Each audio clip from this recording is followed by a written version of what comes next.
welcome everyone, both of you that are online and in person. Thank you for joining. As you see here in this is the banner for our workshop, which is Low-TRL Renewable Energy Technologies. We are 12 projects here today. Most of them were funded under the same call, which was developing the next generation of renewable energy technologies, and I think it's three projects that were on a different call, but very similar challenges and objectives in this sense regarding the development of new technologies. So how we're going to do today, we will have first a presentation for each of the projects for you to know what they're doing and their objectives and the results they have achieved so far. We will be presenting three projects in a row and then having time for Q&A and questions for those three projects. So there's a bit of interaction in that sense. And then after we have gone through all the projects and the questions for these projects, we'll have a final 45 minutes for discussion where we will be talking about different aspects about the development of new technologies, the innovation, the challenges on how to bring these technologies later on to the market. So without further ado, I will stop sharing and give the floor to Fernanda Neira from the Technological University of Eindhoven, representing the HyFly project. So Fernanda, you can share your screen and I will mute myself.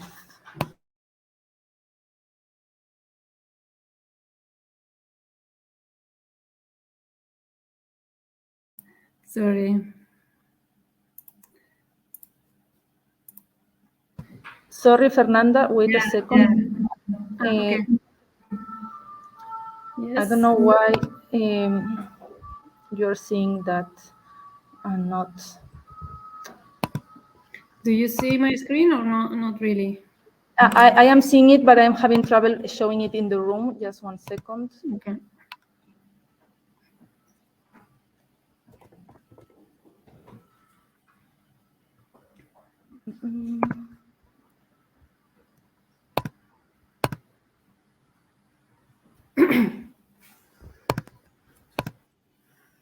Okay, now we're seeing you in the screen here, so you can start. Thank you, Fernanda. Okay, thank you, Laura, for the kind introduction and the invitation, of course. As you said, my name is Fernanda, and I'm here on behalf of the HyFly project, which stands for High G to Furanic-based jet fuel technology. And of course, well, I'm the coordinator of the project, but I'm here representing the entire consortium, which you can see the logos in the screen.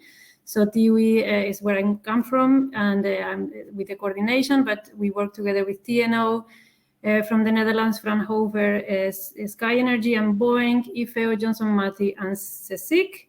And our communication partner is CNEA from Spain. So, well, Laura asked us to also give a bit of a feeling for the time. The project, of course, was granted on the call that Laura already mentioned on the developing the next generation of renewable energy technologies. And that was, we started in 2021 in January. So we are more or less 1/3 of the time, actually a little bit more. Next week, we have our first review meeting. And we have until 2024, so in total it's 4 years project. So what is that we want to do? Well, as you could see from the title, there is technology and there is fuels. So the aim is to develop the next generation of technologies for the production of advanced renewable jet fuels. So we are targeting, let's say, widely available feedstocks.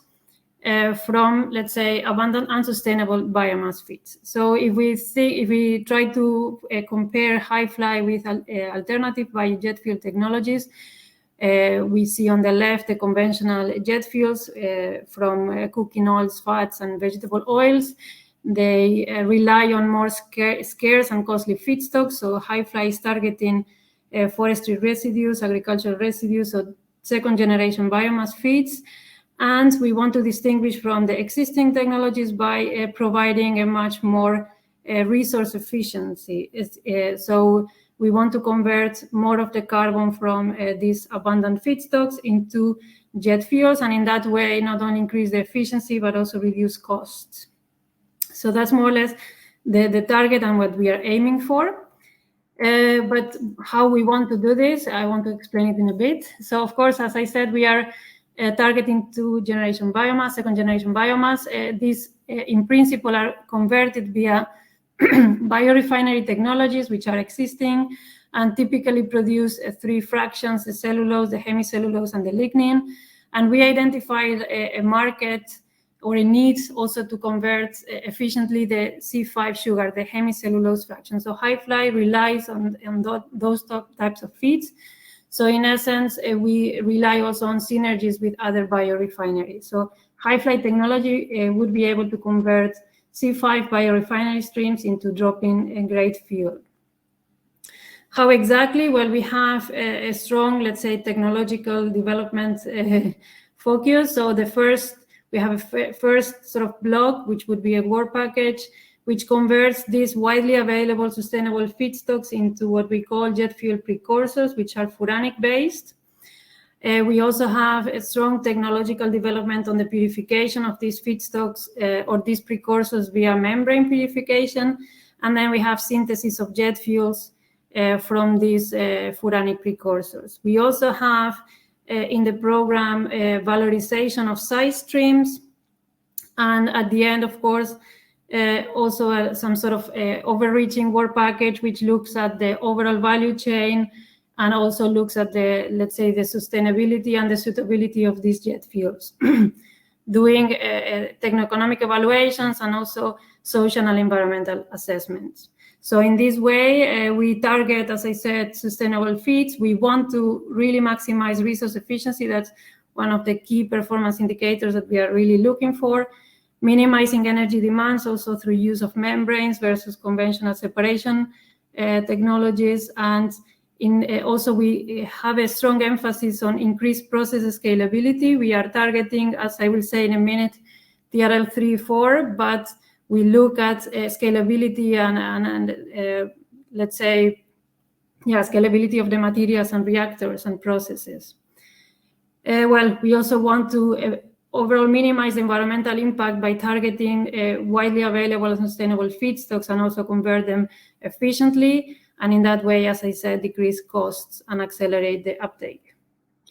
So when we look a little bit closer to the objectives, we have, as I said, a strong technology focus. And in that, we aim to develop and demonstrate at TRL 3 and 4 innovative technologies, and we focus on resource, energy, and cost efficiency. We have several developments on materials, mainly catalytic materials and solvents, and also innovative reactors and separation technologies. We, of course, also focus on a certain specific type of feed, so we aim to utilize sustainable feedstocks. So this technology should be able to accommodate the complexity of these feeds. And we also aim to advance in the knowledge of the technologies that we are developing through evaluating the entire value chain from feed to biofuel. So we also look at the properties of these fuels, and we want to demonstrate the advantages, looking also at social and techno-economic performance. We also have some partners in the consortium who look at the regulatory compliance of these jet fuels, or will look in the future. So a bit on the achievement and challenges, of course. I cannot tell everything, but on the feeds, we more or less work in two lines. One is more of a theoretical evaluation and mapping of feedstocks, and not only the feed itself, but the biorefineries, so which type of streams are available in Europe, and also gather these samples to do a stepwise demonstration at TRL 3 and 4 of the HyFly technology. So far in this 1/3 of the project, we have already assessed the availability and suitability of feedstocks, identified potential biorefinery streams, which are a combination of a type of feed and a type of biorefinery technology. And we have engaged in activities with some partners, other projects for sample exchange for lab tests. And one of these samples is already being tested. And I also want to take the opportunity, if you see some possible collaboration, please contact me if you have some sample that we could also evaluate.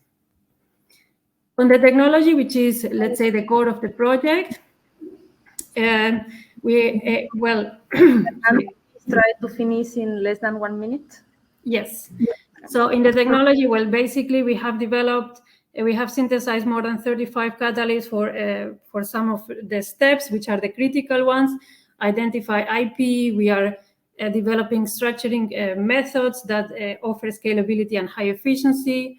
We have identified new deep eutectic solvents through use of artificial intelligence modeling. Identify very highly potential ones also for IP. And on the reactors, we are, let's say, quite in a good position in terms of design, building, and modeling of the reactors, which anticipate the target yields that we are looking for. On the second step, this was for the precursors. For the jet fuels, we are also in a good position. We have tested around 35 materials. Our target has been achieved. And we are translating the process from batch to continuous. If you are interested in this part, there will be a presentation tomorrow. On the technology for membranes, well, more to be continued at the moment. We are, well, we just recently started, so a lot of it is confidential, but I hope I can share more about this in the future. So for challenges, I want to simply mention, of course, we are doing low-TRL, so timing and scales is an issue. So we want to have, we want to integrate the complexity of real feeds, but this is always challenging. In terms of processes, we have established some tools to assess our process. And as you can see, we are already achieving the targets in terms of carbon efficiency and energy efficiency that we aimed for. I want to finish by saying that we also have a strong communication and dissemination agenda. We have created some videos, so when we share the slides, I invite you to watch the videos that we made about our project. And with that, I want to finish. Thank you very much. Thank you very much, Fernanda. Hope you can hear the clapping for you here in the room. Yeah. Time for questions after the next two presentations, also for Fernanda and the next speakers. So Roman, join us here, please. I will now go to share my screen. No.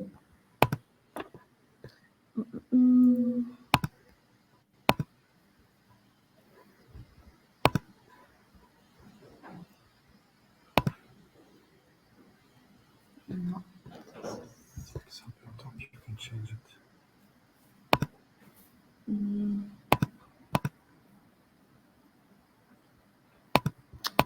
How did I do it before? I don't know.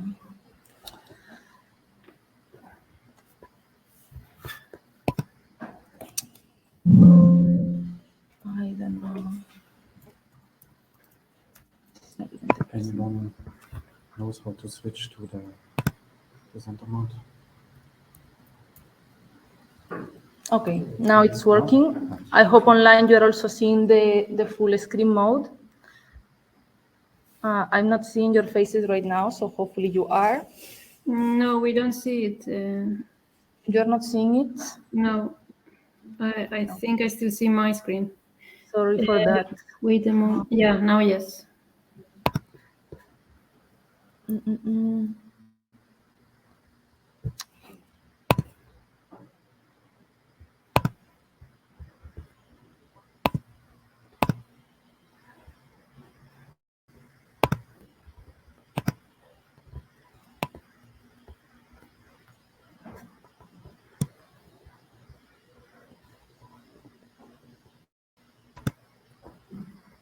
Are you seeing it in full screen mode now? No, we see the presenter view. So sorry. Wait a second.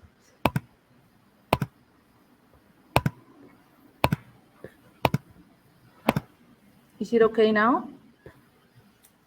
Can you put in presentation mode? Yeah, I'll try. Okay. Sorry for that. Now. Okay. Yes, now it's okay. Perfect. Thank you very much. So welcome to Roman Schrenzer, sorry for the Something like that, pronunciation of yes. your last name. He's from Sintef and represents the EBIO project. Thank you, Laura. So eBio basically means that we try to upgrade biofuels using electrochemistry. What we use is the currently commercial fuels or biofuels or intermediates, which is pyrolysis liquid and black liquor. And we try to use different electrochemical processes, not necessarily to produce a fuel from it, but mainly to stabilize them, to simplify the fractionation, and at the end to enable a refinery to make use of those bioliquids. The three main processes we use are depolymerization of the lignin fraction in order to get a carbon number which is close to the fuels. Then we convert acids into alcohols or hydrocarbons, and we also want to electrochemically reduce the sugars to polyols. The whole idea of this is basically that biorefineries, pulp mills, pyrolysis plants, they have an excess of energy. They produce electricity, and you can use this electricity on site in order to improve those bioliquids. You can, of course, do that the traditional way by first producing hydrogens and doing hydrotreatment and so on, but this is very costly. And that's why we go for the electrochemical routes at rather mild conditions. Here you see the kind of the outline of the value chain of the project. At the moment, we are on the transition from the lab to the, let's say, small pilot bench scale systems. We know what electrodes we have to use. We know the conditions we can and have to use. And we are in the process of doing the first sustainability analysis, including the design economics and the LCA. Once this is done, towards the end of the year, we will send the first batch to the refinery, and they do some co-processing tests. What we do in the lab, basically we produce and test electrodes on those bioliquids. We use quite commercial or near commercial production methods, and also for the testing, we use cells, which are in the next slide. So the smallest cell is, has a length of around 3 centimeters, and then it's rather simple to scale up because those cells are coming from the same production line, and they can be used in batch and continuous mode. The same counts for the electrodes. We use mainly, as I said, commercial electrodes, BDD, graphite, but also metal, single metal or alloys. Because we use pyrolysis liquids and black liquor, we have to use quite some heavy analysis methods, and this is shared by all the partners. If there's anyone interested in those, please contact us. We have a lot of protocols developed on that. When it comes to the process design, the whole point to get a fast scale and an integration on a commercial scale is to minimize the impact or the modifications on the mother process. So that's here a pulp mill where you basically take the black liquor, do the electrochemical upgrading, and then send everything that is not usable back to the liquor cycle, and ideally using the same conditions as in this liquor cycle. Next to the process design and sustainability studies, we also do quite some societal impact studies, and we have chosen the Norwegian region called Inlandet, which basically has a vast resource of biomass, quite some timber mills, and at the moment those the residues from the timber production is shipped to Sweden, and they want to actually make use of them in the region, and by that create jobs and innovation and so on.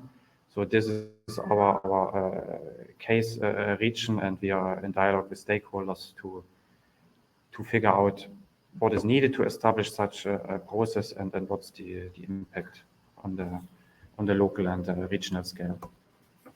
you. Thank you very much. Thank you very much, Roman.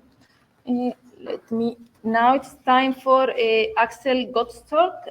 Sorry for mispronouncing your names, all of you. He represents the Flexi Green Fuels project, and he comes from the Bremerhaven University of Applied Sciences. So let me stop sharing and give the floor to Axel. Just 1 second. I make sure that everyone also sees you here in the room.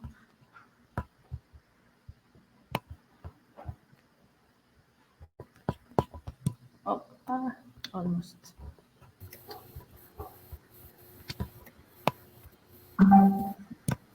Okay.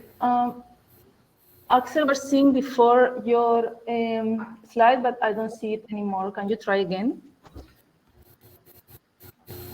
Yeah, now we see it. Perfect. But the audio is not very well. We cannot hear you if you're speaking. We just hear a noise. Okay, better now? Okay, now we can hear you, yes. Okay. Yeah, thank you very much for the opportunity to present Flexi Green Fuels project. It's a long title, and I'm not willing to read it completely, but to make a long story short, it's about bio-waste and residues-based production of green fuels, and we are focusing in this project on aviation and marine fuels. Bremerhaven University of Applied Science is the coordinator, and myself is the guy who is the head on.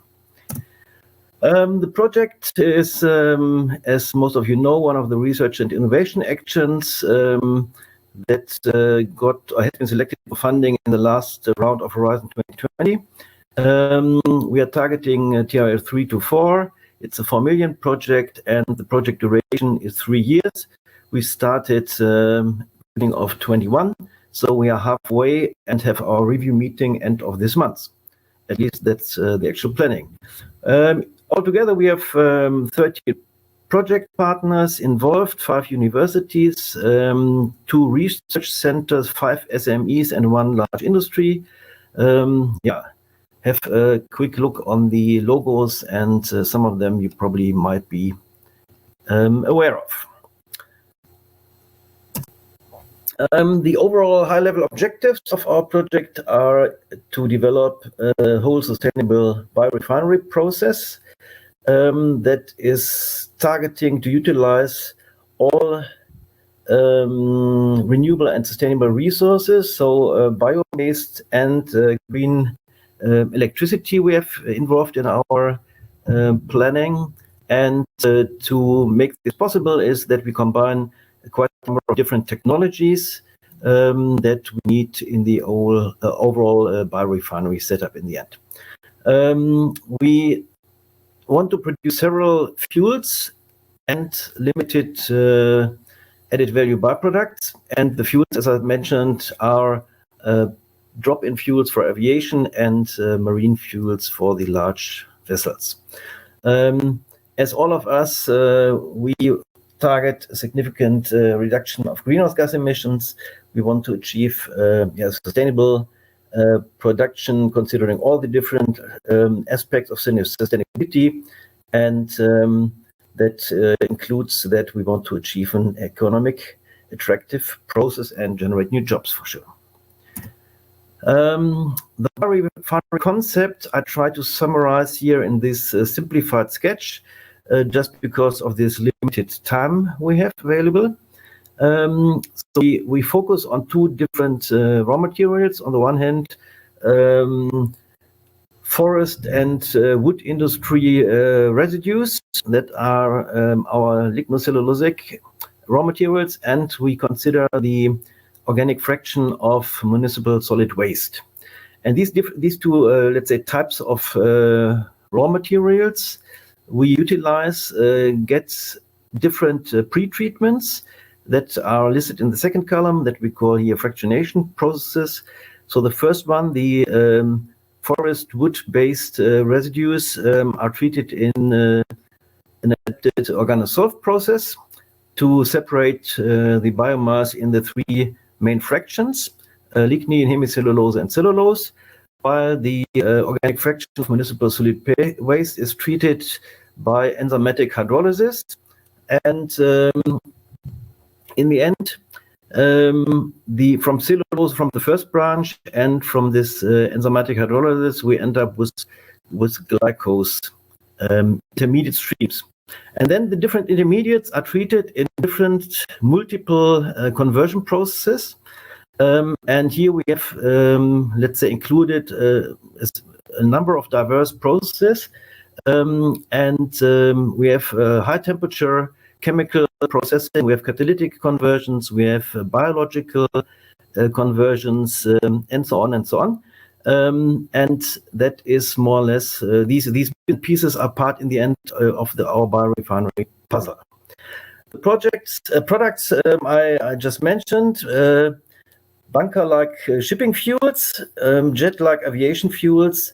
We also have a hydrogen production, probably, let's say, in-house utilization, that we just produce hydrogen for the own purposes in the biorefinery, especially for upgrading crude fuel fractions.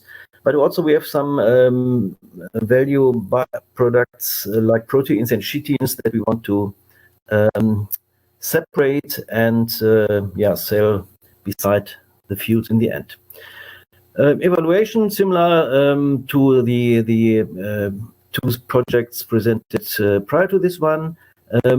We look at, we perform these techno-economic assessments, environmental life cycle impact, and also social aspects, social impacts we consider, but that is, let's say, probably more limited to number of new jobs generated than, let's say, number of kindergarten places. So we have no social scientists in our consortium. Towards the final product, the fuel products, we have partners in our consortium that are capable to do fuel analytics, so they can do analytical investigations of our crude and upgraded biofuel fractions, up to engine tests in small engines that represent the large shipping engines. But we will not, considering the low TRL level of the project, we will not do aviation tests in real-life flights. But we have, with the space agency, a partner around the table that is capable to do a kind of analytically based screening to identify very good candidates that only, let's say, the potential winners will in the future get into the in the process, which is time consuming and money consuming to get the permission to be used as future aviation fuel. Okay, so that's a little bit the setup. Actually, we are halfway the project, as I mentioned, and our partners that are dealing with these fractionation process, waste collecting, waste characterization, bio-waste characterization process of our feedstocks, so that we have intermediates at hand that entered the conversion processes, and we are actually at the stage that we have first, let's say, fuel samples, still small amounts, that go to the fuel labs to test if we are on the right way and what kind of modifications might be required. Sorry for interrupting, but please try to finish in the next minute. Yeah, I will do it for sure. So here the summary of our raw materials, the summary of our conversion processes, technologies that we have involved, and a summary of our products, and that's it. Thank you very much. Thank you very much, Axel. Maybe you can hear the claps here. So now it's time for some questions. Does anyone have any questions for Fernanda, Roman, or Axel regarding the HyFly, the Evio, or the Flexible Fuels projects? Yeah. Maybe you can come here so everyone can hear the question.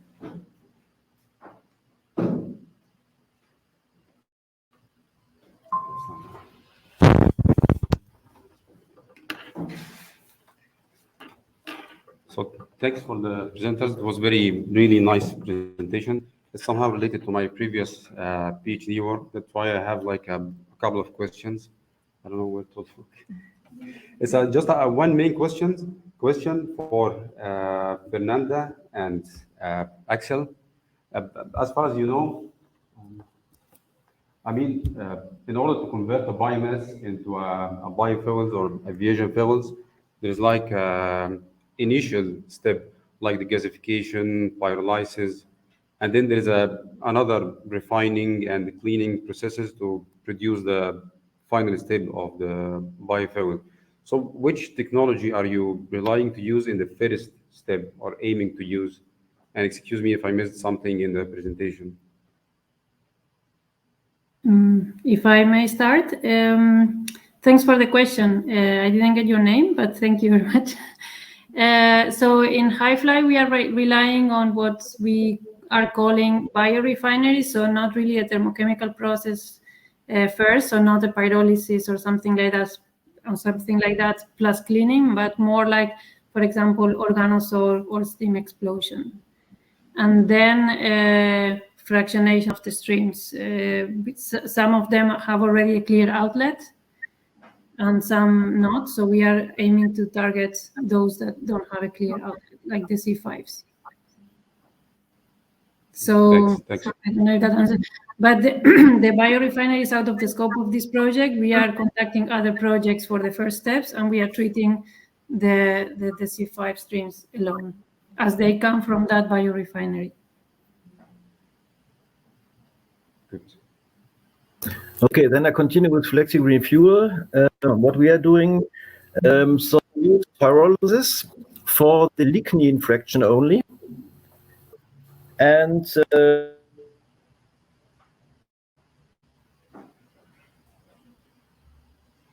Axel, I think we lost you. We cannot hear you.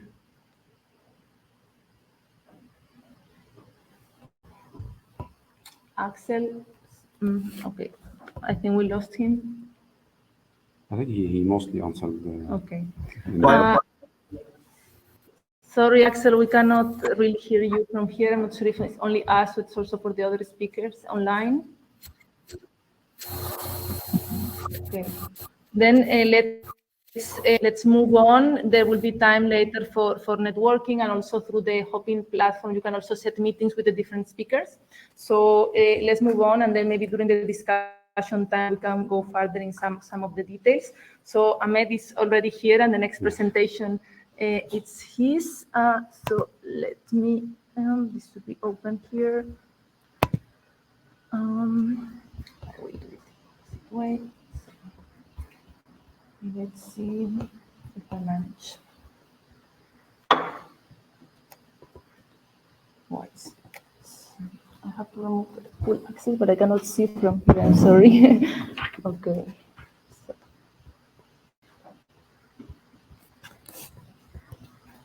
I'm sorry for this.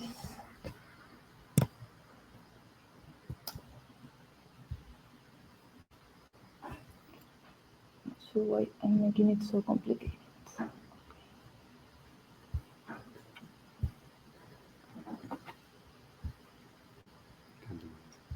All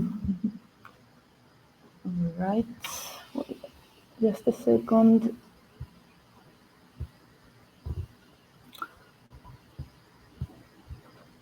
It's very complicated.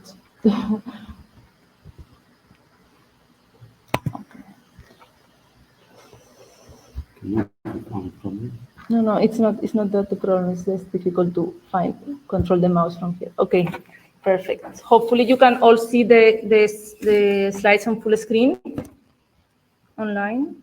Yeah. Yes. Okay, perfect.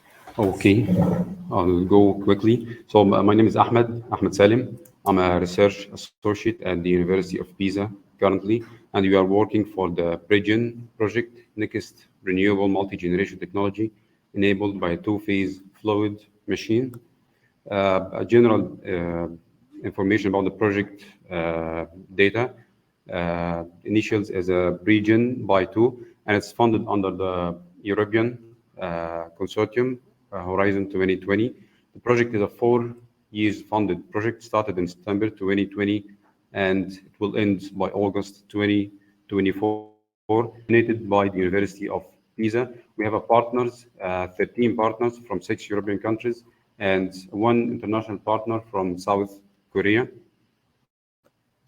The objectives of the project is simply to build up the first of its own prototype and the lab scale to produce electric power, heating, and cooling powers from renewables. This is not, of course, the only type, but I mean using this kind of technology. We are trying to use thermal heat from renewables. We selected the biomass for this part to produce electricity, heating and cooling powers, as I will explain in the coming few slides. There are 3 main phases of the project. The first one is the design, followed by the construction and testing for the experimental setup that will be built. The first phase is already done. It's composed of the design and modeling of the whole parts of the project, starting from designing the 2-phase machines, 2-phase expanders and compressors, the design and off-design of the whole cycle using different platforms like the MATLAB, the ANSYS for the CFD modeling. And then, as I said, we already finished this part, including the design, off-design, and dynamic modeling of the whole cycle. We're now working on the construction of the plant. We built up test rigs in Belgium, Italy, and in Greece for the 2-phase expanders and compressors. And we selected already the working flow for the whole cycle. At the moment, we're doing some testing in order to move to the last phase and building up of the whole plant. These are different work packages of the project, include, as I said, the design, the modeling, construction, experimental. Although the project is aiming to produce a lab scale model, so we're talking about lower technology readiness level, around 3 or 4, but there is techno-economic analysis for the project to reach higher levels of TRL up to 9. But it's not the main aim of the project or the current project. This is the layout of the whole cycle, including the electric parts, the control. But just to show you the simple cycle. Yeah, as I said, we are receiving a heat from a renewable source, and on this heat, evaporating the working fluid in the cycle, and then it will expand using 3 2-phase expanders to produce the required electric energy, and in between them, using heat exchangers, we are producing the required heat energy, and by the end, this liquid is going to a tank. When it's in the liquid phase, it's supposed to have a very low temperatures that we can use to produce the required cooling power. And the cycle is powered by 2 compressors. We are aiming from this to reach a net electric power production by 2.5 kilowatts, cooling and heating powers up to 8.75. As I said, it's a small scale production, and those are quick examples from the work packages that have already been accomplished. The work package 2 was mainly regarding the design and modeling of the project. As I said, using different platforms, we finished all this task. This is a similar test rig for the expander that was built up in Athens, National University of... yeah, this one. Thank you. That's one. Thank you, Ahmed, for making it on time. And now, I don't know what happened. Okay. We lost the, I don't know where we lost the projector here. Okay, it's back. So now we are going to the 3HP project. It's going to be presented by Daniel Carbonell from SPF. Let me know if you can see.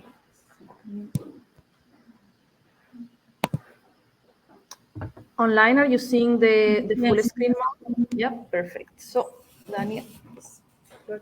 So thank you, Laura. So I'm today going to present the 3HP. That's an H2020 project. 3HP stands for three generation systems based on natural refrigerants with heat pump, based on heat pumps with natural refrigerants and multiple renewable sources.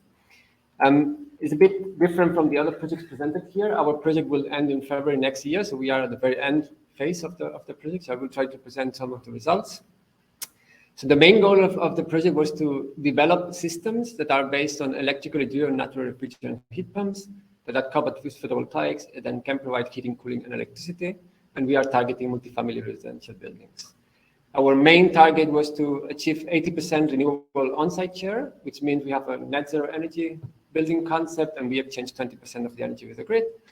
And our first kind of idea was we need to develop systems that can reduce upfront costs or investment costs between 10 to 15% compared to current heat pump technologies that would have the same efficiency. And of course, this would lead to greenhouse gas emissions reductions. So we are testing two systems, and this is one of those. It's called a dual sourcing system. I mean, all our developments are based on the heat pump and on the advanced energy management control. And in this system, what we are aiming at is to produce domestic space heating, domestic water, and space cooling, which means that the heat pump is fully reversible. And the innovation is that this heat pump can use groundwater or water and air as a heat sources and sink, if we are in cooling mode, with direct exchange with the refrigerator. This means that the heat pump has a special evaporator and condenser that can allow to do this. And everything is controlled with an advanced energy management system that has an MPC that operates the system, including all the electricity, photovoltaics, electrical storage also, and thermal storage and sources and sinks in an efficient and optimum way. Second system we are developing, it's a special case of what is called a solarized system. And we developed what we call a solarized slurry system. This is a system that is deployed in Central Europe, Switzerland, Germany, where basically it uses a heat pump, but the source of the heat pump is solar thermal collectors. The reason for this is because in many places in Switzerland, for example, we have regulations of groundwater production laws. And this is does not allow us to drill boreholes everywhere. So we need an alternative. And in many places, their soils are not efficient enough. And they also have noise problems and some aesthetics and then some even social resistance. So this is an alternative. So solar energy is a source for the heat pump, but we don't have enough solar energy all year round. So in winter and cloudy weeks, we need an alternative source. And what we use is a water storage that will be iced in winter. So basically the ice storage is in ice form between December to February. And the rest of the time is in sensible form. And then the solar collectors regenerate the ice storage in a very efficient way. And the innovation of this project is usually these ice storage have heat exchangers everywhere. You can imagine this room with heat exchangers everywhere. And with the ice slurry, we can eliminate completely the heat exchangers. And what exists in ice slurry, it's a scraper, which is something very expensive, and it's also very inefficient. And instead of this, what we use is what is called supercooling method, which is very easy to explain, but very difficult to achieve, which is you take water, you cool it down below the melting point, and you force water in a way to be in a metastable liquid form. So we're putting water below zero until a certain point we crystallize. It's a flow-based crystallizer where we trigger nucleation in a controlled manner, and then you have a slurry flow with maybe 5% of the mass is converted into ice. And the difference between the melting and the crystallization is what is called the supercooling degree. And the higher the supercooling degree, the higher the probability of freezing. So to achieve a stable supercooling degree, what we use are isophobic coatings, so coatings that can delay the formation of ice. And we have developed these materials, and these materials have been applied into real brazed heat exchangers from Alfa Laval, capacity up to 10 kilowatt. And we have tested this to compare with an untreated version. This is an untreated version. This is -3 degrees, and these are different isophobic coatings. I don't go into the details. Important here is that best hydrophobic coating could reduce or increase the supercooling degree by up to 44%, which means that we were able to have a very stable supercooling conditions. Results are published here. I cannot go into the details. You can check results there. In the slurry system, we have developed two heat pumps. One is propane, that is for spacing dominated climates, and one is a CO2 that is more for new buildings where the space, well, the domestic hot water share is higher. So CO2 heat pumps use a transcritical concept, which means that in the sink side, it's not a condenser, it's a gas cooler, because the CO2 goes on sensible form on a gas. And if you see here, it moves from 80 degrees to 20 degrees. So to have a very efficient heat transfer here, you need water follows this. And this tripartite gas cooler was developed to have preheating of water from 10 to 30 degrees. Then we have a heat exchanger that is used for space heating from 30 to 35. And then we have a reheating of water from 30 to 60, 70 degrees. And with this, we have a very efficient system, and we can produce space heating, which is one of the limitations of the CO2 heat pumps. So the supercooler and this tripartite gas cooler were implemented into a real CO2 heat pump. That's a power control heat pump with a flooded evaporator. It's a 10 kilowatt power. And we tested the heat pump as a standalone unit. And here we can see this one result. This is a case where we provide domestic hot water and space heating simultaneously. So space heating is 30, 35, and domestic hot water is different conditions from 10 to 55 up to 10 to 70. And this is inlet water into the evaporator, which means all these points are having water at 0 degrees and getting out water at minus 2 degrees centigrade. So all these points are supercooling conditions. And we can see that the COP for 1055, which is a very normal operation for domestic water, goes above 4.2. And we can also see, for example, here, that if we want to go to even 70 degrees with an evaporator inlet of 5, we are almost to 4.2. So the heat pump is really efficient on these conditions of simultaneous domestic water and space heating. And here you can also find results of this test for a propane unit that I cannot present here. In the project, it was also developed the dual sourcing heat pump. This was developed by Tecnalia. Also, it's operating quite efficiently. And here you have two more references to check. I cannot go into details of everything. And the last development was this advanced energy management system. So now the systems are tested now in the lab with this model to predictive control that was first applied into a simulation framework, and now it's going to be applied into a real system, where we are testing the system in what is called a hardware in the loop test, which basically, this is what we are testing now. We have the heat pump. We have here, for example, the emulation for the ice store. We have the storage tanks. Everything that we have developed is installed in the lab. And then everything we want to model, we want to have as a boundary conditions is emulated and simulated in a way that we test the system for 6 days, ensuring that after 6 days of real testing in the lab, the result will be equal that if you operate the full year. And we select the days such that this is possible. And last but not least, we have the technology acceptance package, but this was already explained yesterday, so I would just say if you have interest in this, you can look at this to public deliverables, and you will get most of it. And that's the end of the presentation. Thank you very much, Daniel. It's good to see a project that is already by the end and has results that we will all reach that stage at some point. So now we will have Arnaud de Brut from CEA presenting the Combiotes project, and then we'll have time for questions for the three projects. So let me go back to this screen. Yeah, Arnaud, you can now present. Yes. We are not seeing it in full screen mode. We're seeing the double presentation. Is it okay now? Yeah, we can see it now. Perfect. Okay. Okay, so hello everybody. I'm Arnaud Bruck. I'm the coordinator of the Combiotes project, Combiotes for Compact Bio-Based Thermal Energy Storage for Building. The project was funding by European Commission with Horizon 2020. And basically some elements of general elements on Combiotes. This is a project with 9 partners, 9 European partners, plus 1 additional non-European participant. This is a Chinese participant. The project is 4 years. with a budget about 4 million. And it was a little bit strange, but the project started at the end of 2019.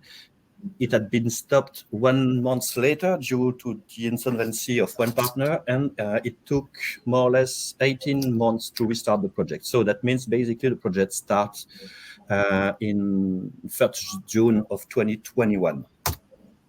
Just for the project, some element of context to have a better understanding of the Combiotest project. First, we have to consider the electrical grid point of view. Basically, we will see more and more renewable energy sources in the global electricity mix. And unfortunately, PV and wind are intrinsically intermittent. And unfortunately, PV is made mainly during 8 a.m. to 8 p.m. maximum. And unfortunately, the typical grid demand highlight 2 peaks, one in the morning, one in the evening, and these 2 peaks are totally decorrelated from the PV production period. So that means that from grid point of view, there's a real need of some kind of energy storage. If we look at this point, the point of view of the residential building, we have more or less the same situation. So that means that we have 2 peaks of electricity and thermal loads demands, one in the morning and one in the evening.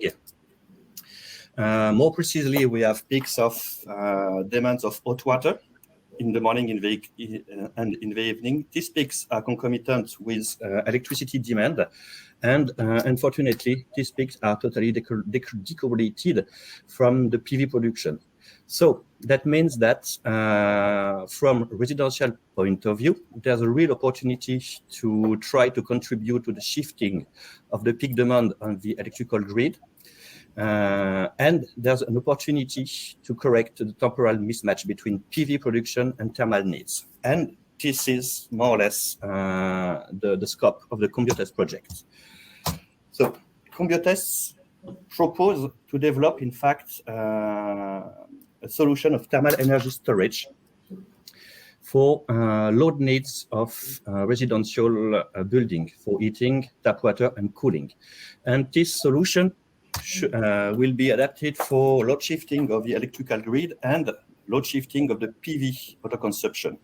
So basically, we are speaking about distributed and aggregated thermal storages. We are speaking about power tweets, and we are developing 2 specific and 2 different thermal storage.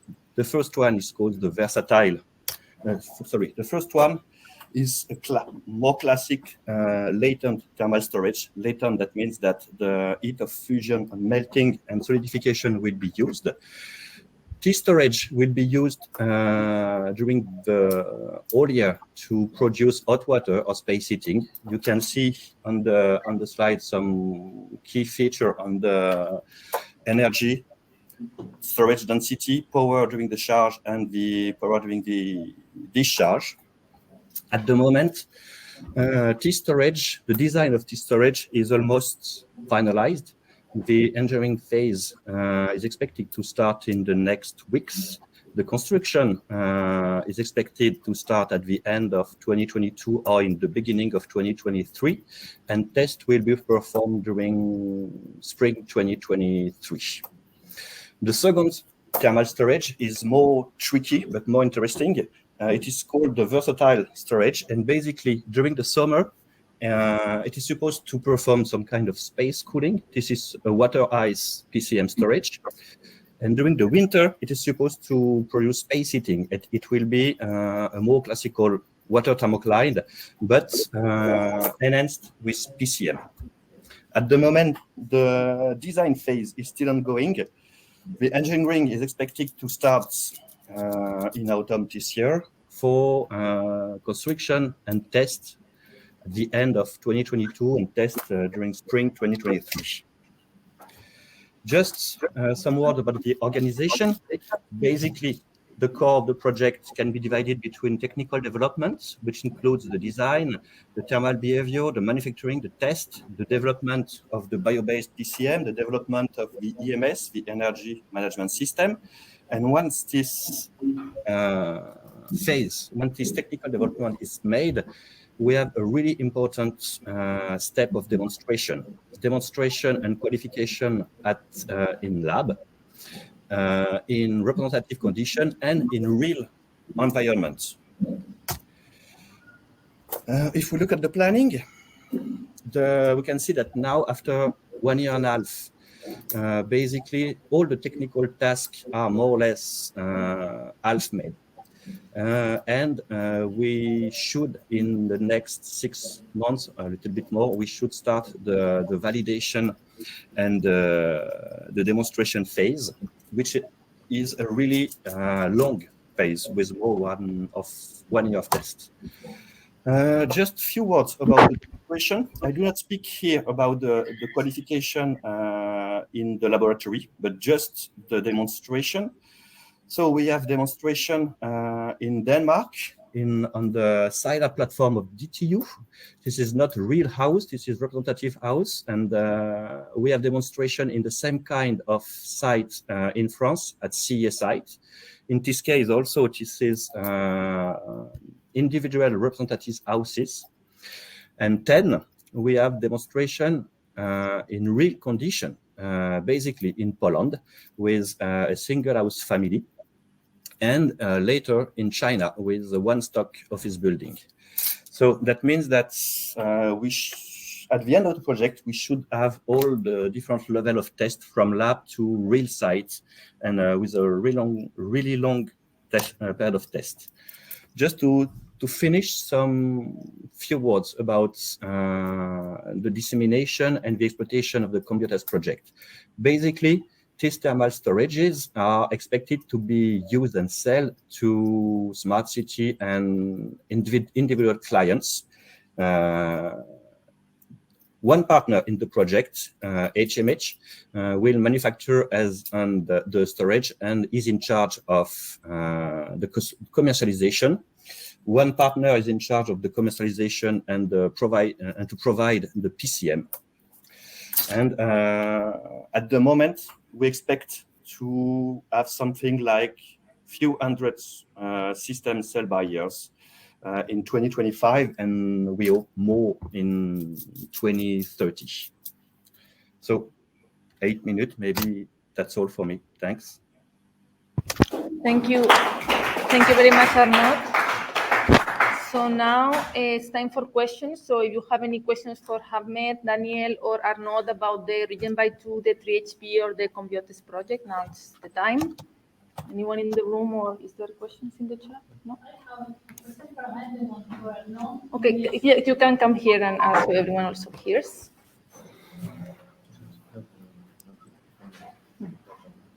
Okay.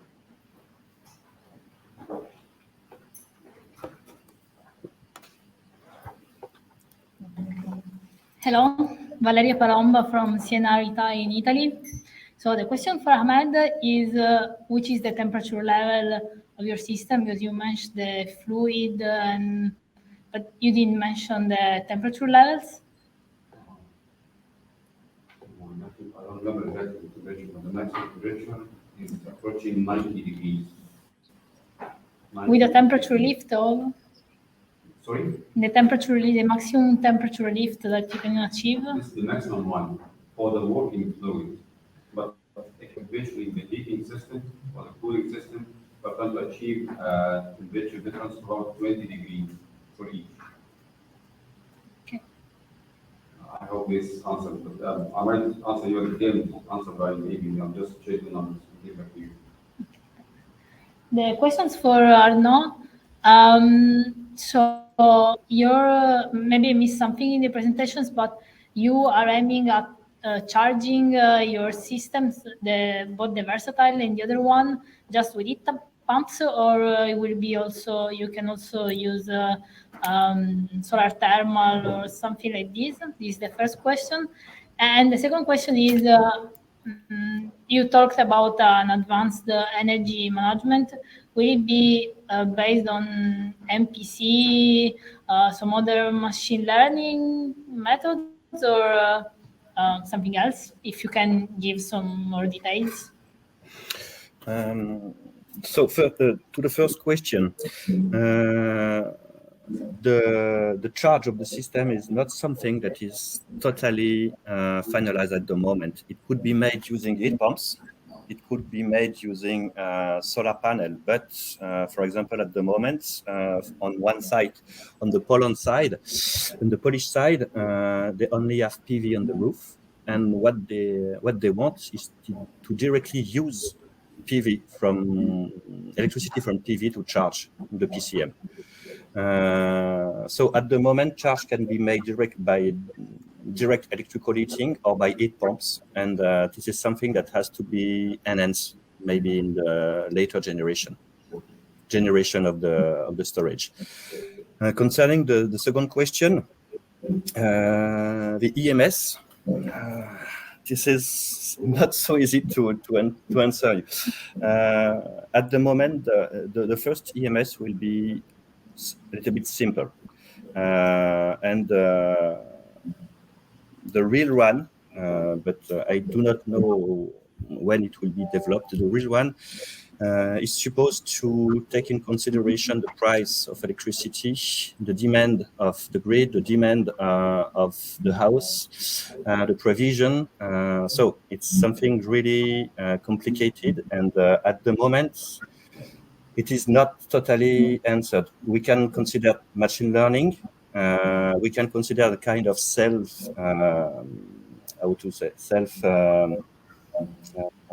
enhanced system, but it will be easier if we can program some kind of known laws.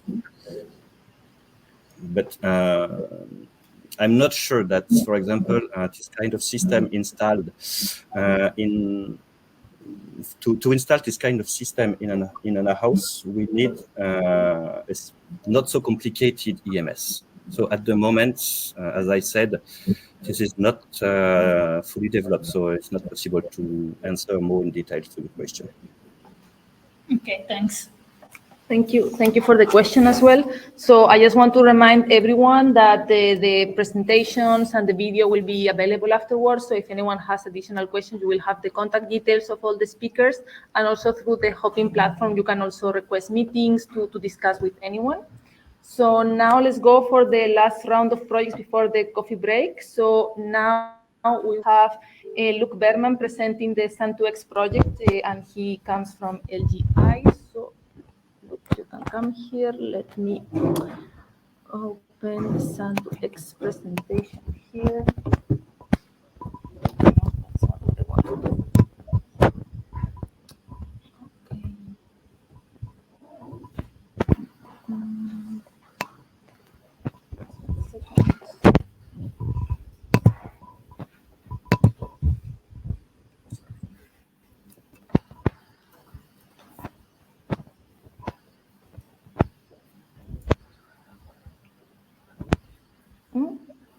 Vale,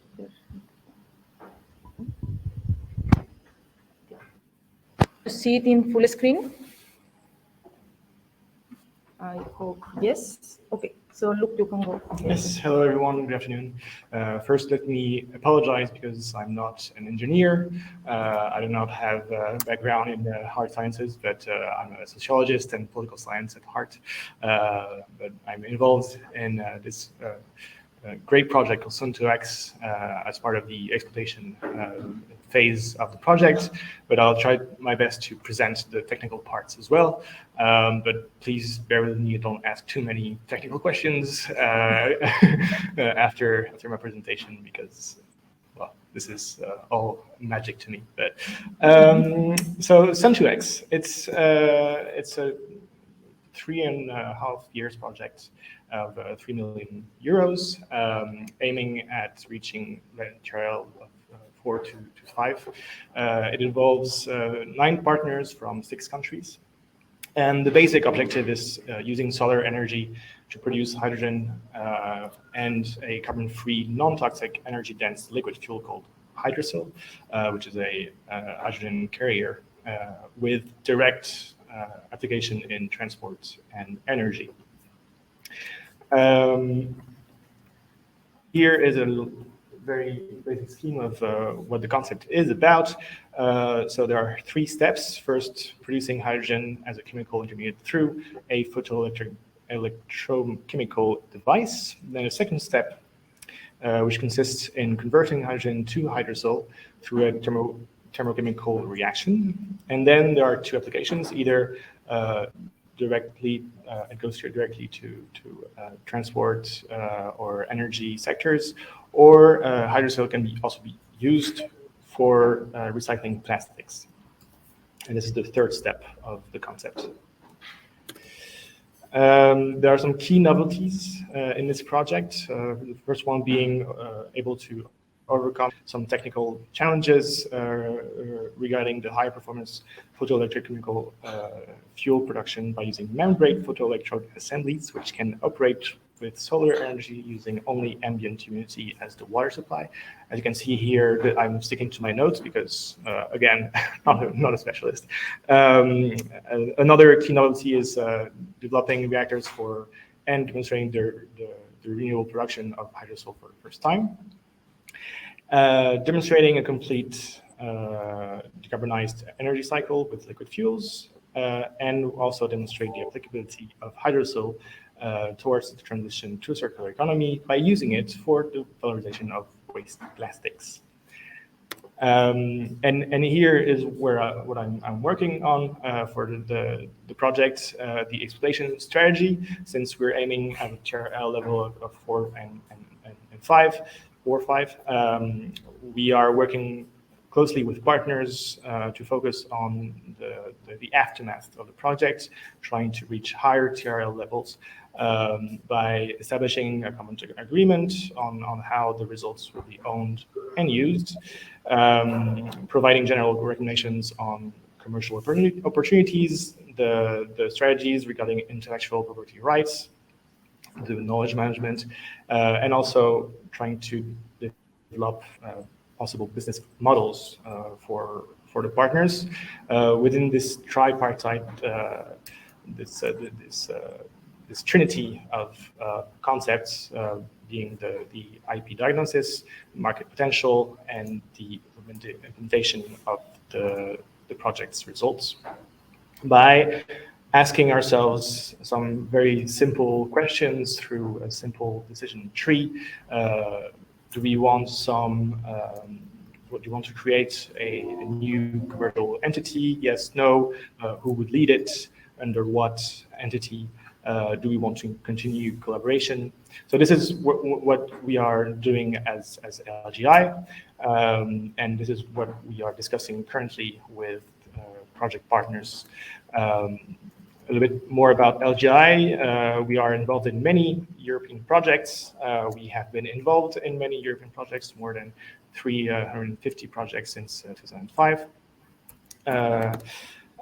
Involved in different sectors, environment, energy, territories, through a panel of actions within what we call an innovation journey, from designing a roadmap to growing the technology so that its market, the market uptake can take place. Within the Sun2X project, we're also working on the communication aspect and the coordination of the project as PMO. And this is it for me. Thank you very much. Thank you. Thank you. And I look forward to answering the questions in the panel discussion as well. Perfect. And now we will have Anastasia. She's from Amires, if I'm not wrong, and she represents the Condor project. Let me put her presentation on the screen. I will press the buttons, right? Yes. Yes.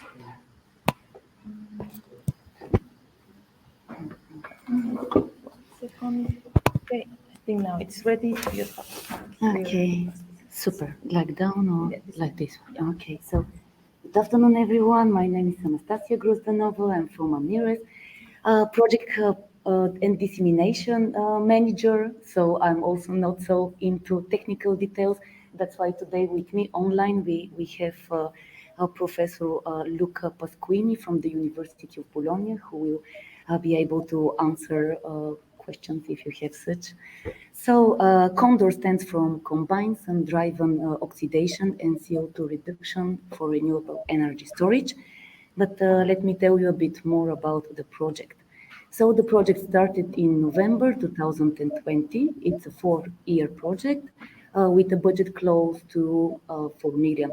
The consortium is composed of 10 partners from 7 countries. The coordinator is the University of Bologna. So what is about the project? Again, we are here talking about a device for the production of fuel, and the only source that will be used, so for the feedback, we'll use water and carbon dioxide. The process will be solar driven, so it means that sunlight will be the only energy source. So this photosynthetic device will be composed of 2 compartments.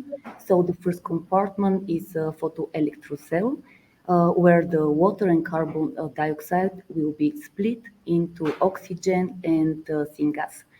And in the second compartment, which is photoreactor, the syngas will be converted into methanol or dimethyl ether. So our target is to have a prototype, laboratory scale prototype, which will compile the 2 compartments. And this device should be capable to have 3 months outdoor continuous operation. So on this slide, you can see the main objectives and the project indicators.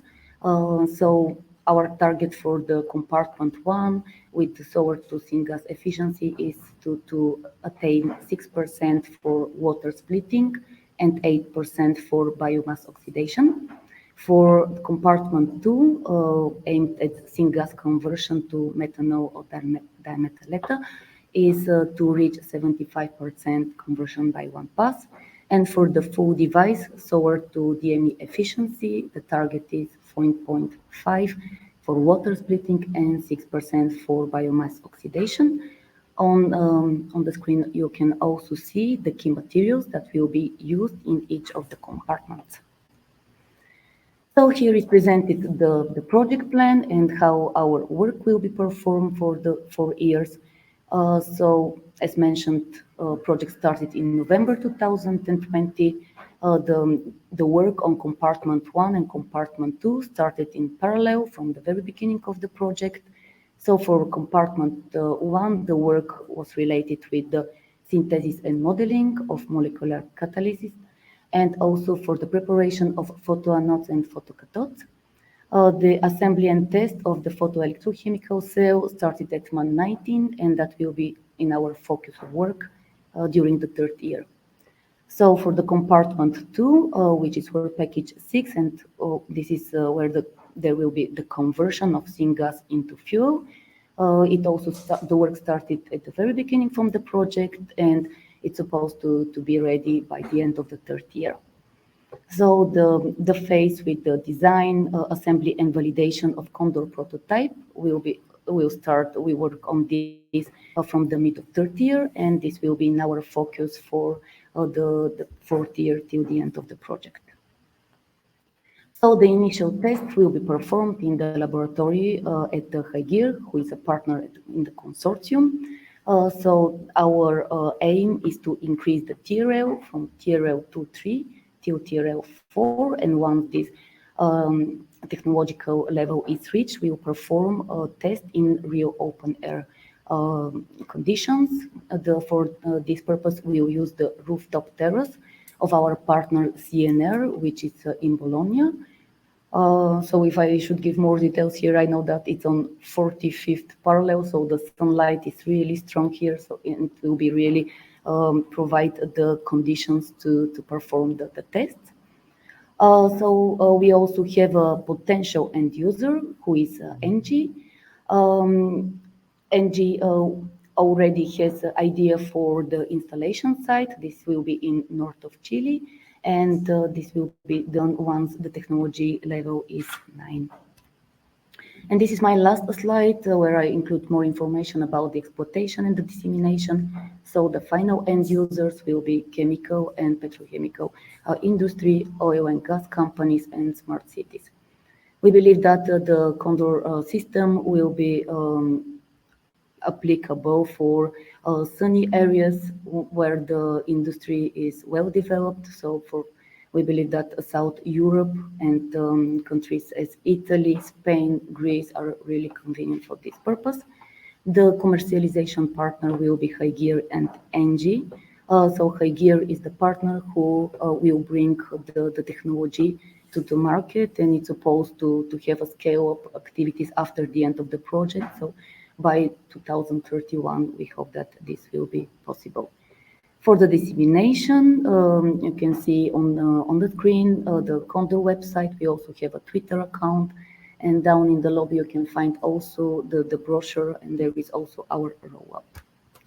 So I'll finish with a picture from our consortium who is working for the realization of Condor project, and the contact for the project coordinator, and also you can see my email for questions. Thank you. Thank you very much, Anastasia. We'll have one last presentation, and then we'll leave the floor for questions. And as you know, Luca is also connected online for answering any technical questions about the Condor project. So now let me give the floor to Stefania Privitera. She is from CNR in Italy, and she represents the Telegram project. So Stefania, you can go ahead.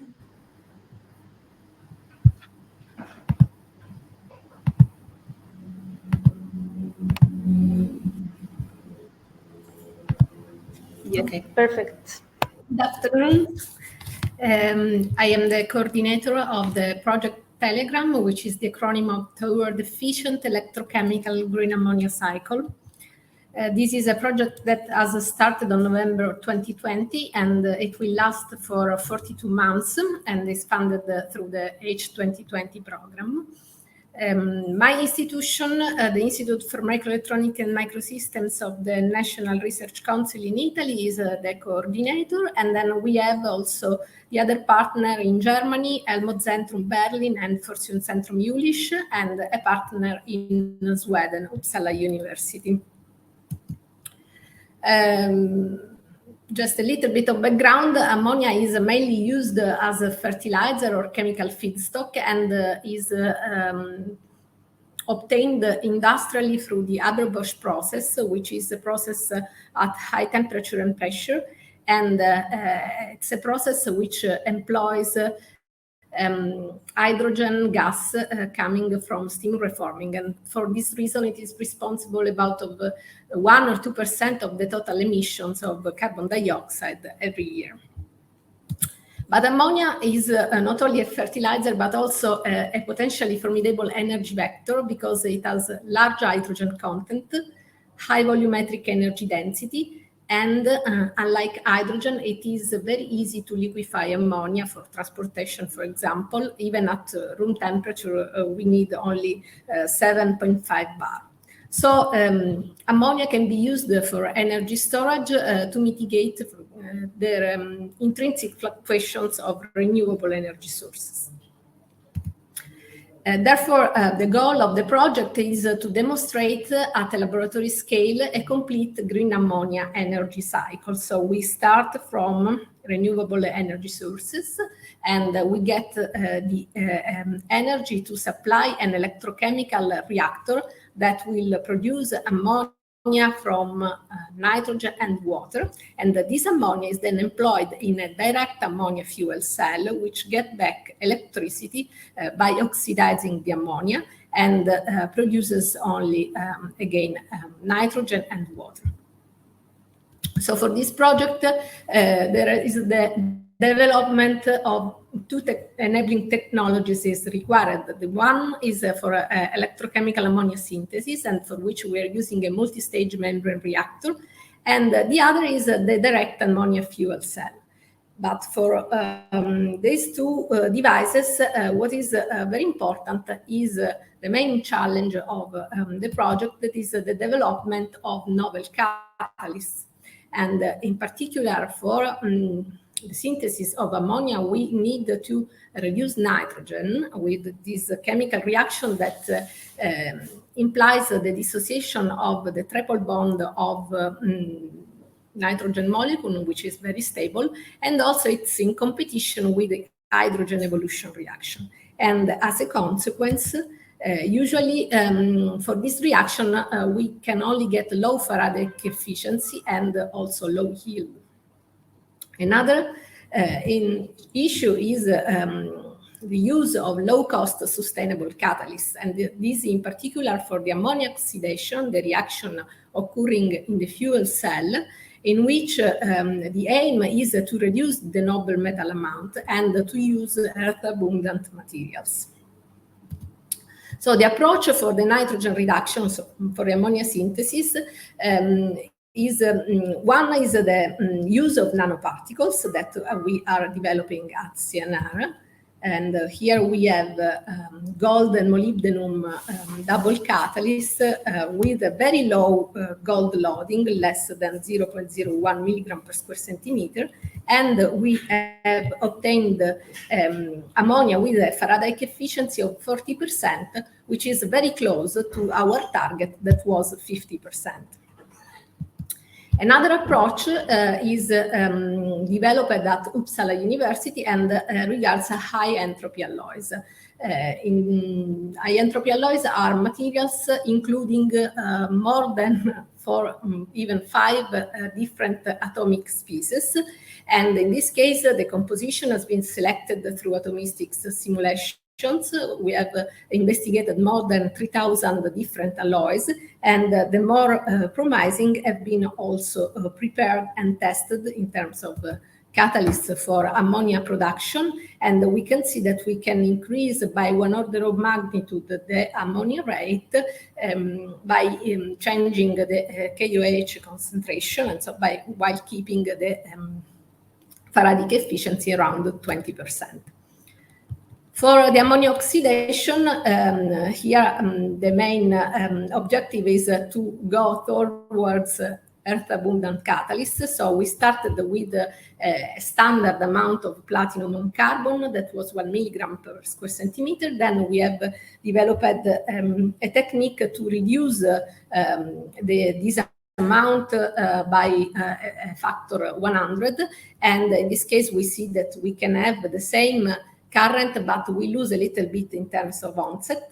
And when we go to completely noble metal-free catalysts, we see that we can have, for example, in the case of nickel copper, current comparable with platinum, but less stable catalyst, or in the case of an entropy alloy, good stability but lower current.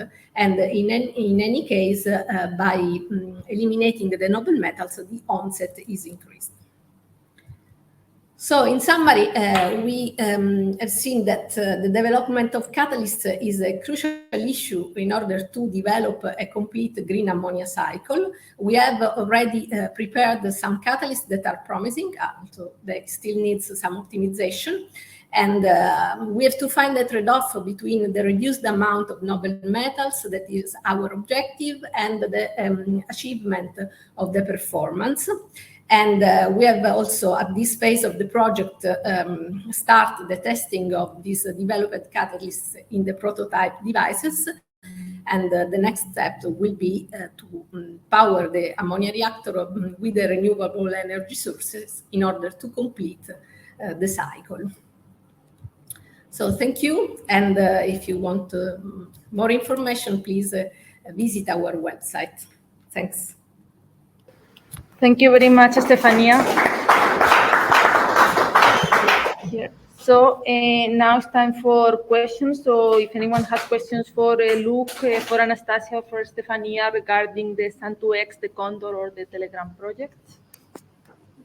Yes, you can come here to ask the question. Yes, sure.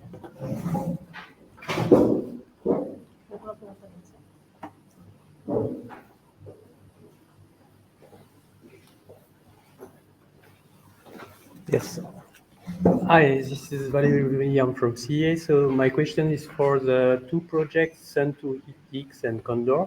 It is about the reactor. So I wanted to know who is in charge of the designing and the test. Well, yes, the realization of the reactor.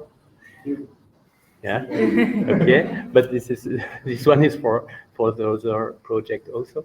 What is the capacity and where and how they will be tested? Because in the case of the last project on Condor, you told us about this plant in Chile.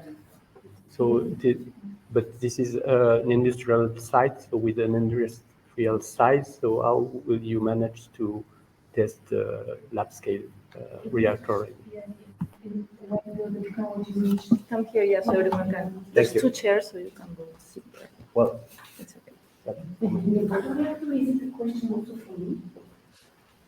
The question that you raised for the photoreactor, is it also for me? yes, this is Okay. both projects. Okay. I already one of the Yeah. Yes, and in my case for compartment 2, the photoreactor, University of Bologna and University of Utrecht are the partners who are involved in this, in the preliminary test. They do the design, but not the realization. They're working on compartment 2, and then we'll combine the two compartments in a prototype, and this is the activities in the last year. So for Chile, the north of Chile, this is when the technology reached TRL 9, which is really far in the future. Like the project will finish at TRL 4 when we'll have those tests in the rooftop of a CNR on the.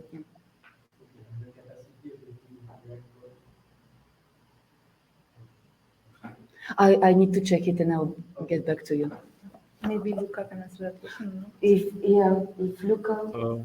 Yeah, but I think Anastasia replied correctly. The scale, the size of the solar panel should be 1 square meter in the first prototype, if you wanted to know that. And the production of syngas, I don't remember the exact numbers, but the yield is not that large.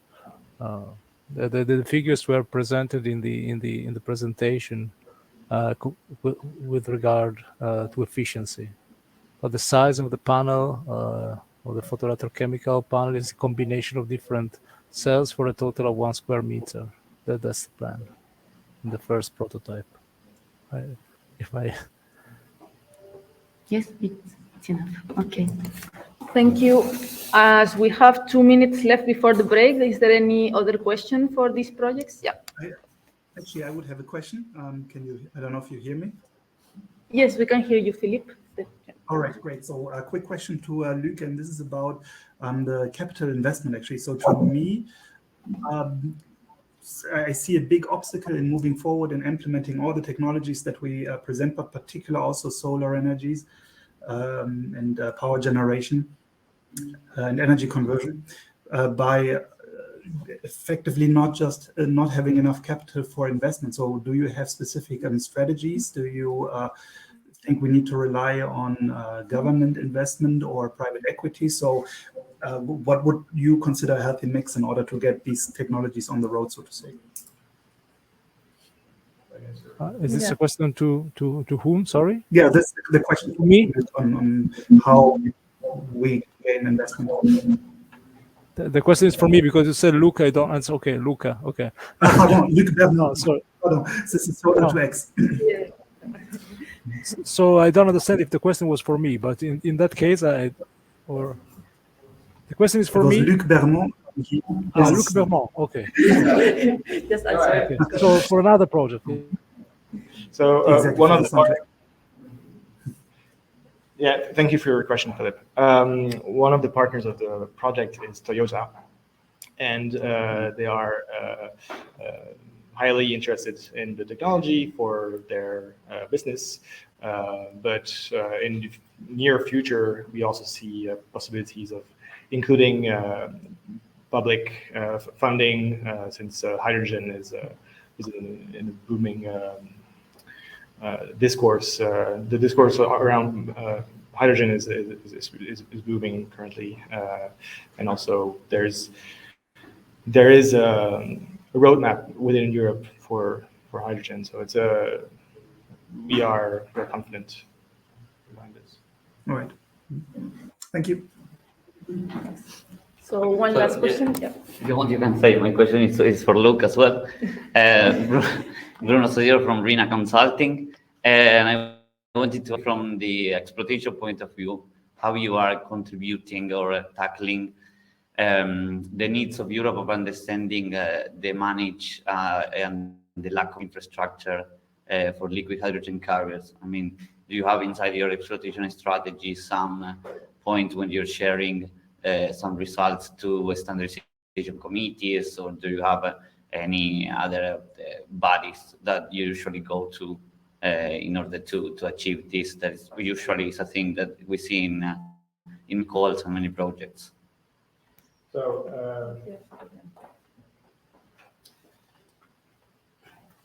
since the project is focusing on the early stage of the technology, we will only investigate those questions within a deliverable called market study and policy analysis, for which we will produce policy analysis and recommendations as well, and discuss with public officials on these topics. Okay.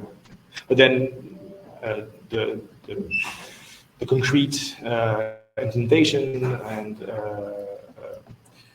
development of such solutions or solutions for policy hurdles would come in a project that is focused more on more matured technology, more matured products. Thank you very much. Thank you everyone for the questions and all the presenters for the presentations. So now we'll have a coffee break for half an hour. So please everyone be back here at 4 p.m. You can take this time to discuss or just to relax and take a break. And I will leave the session open for everyone, so to make sure that you can also keep your connection on, and we'll be just back at 4 o'clock. Okay, then we'll have presentation of 3 more projects, and we will go through the discussion, a panel discussion with a few questions among all the projects. So see you here at 4 o'clock. Bye-bye.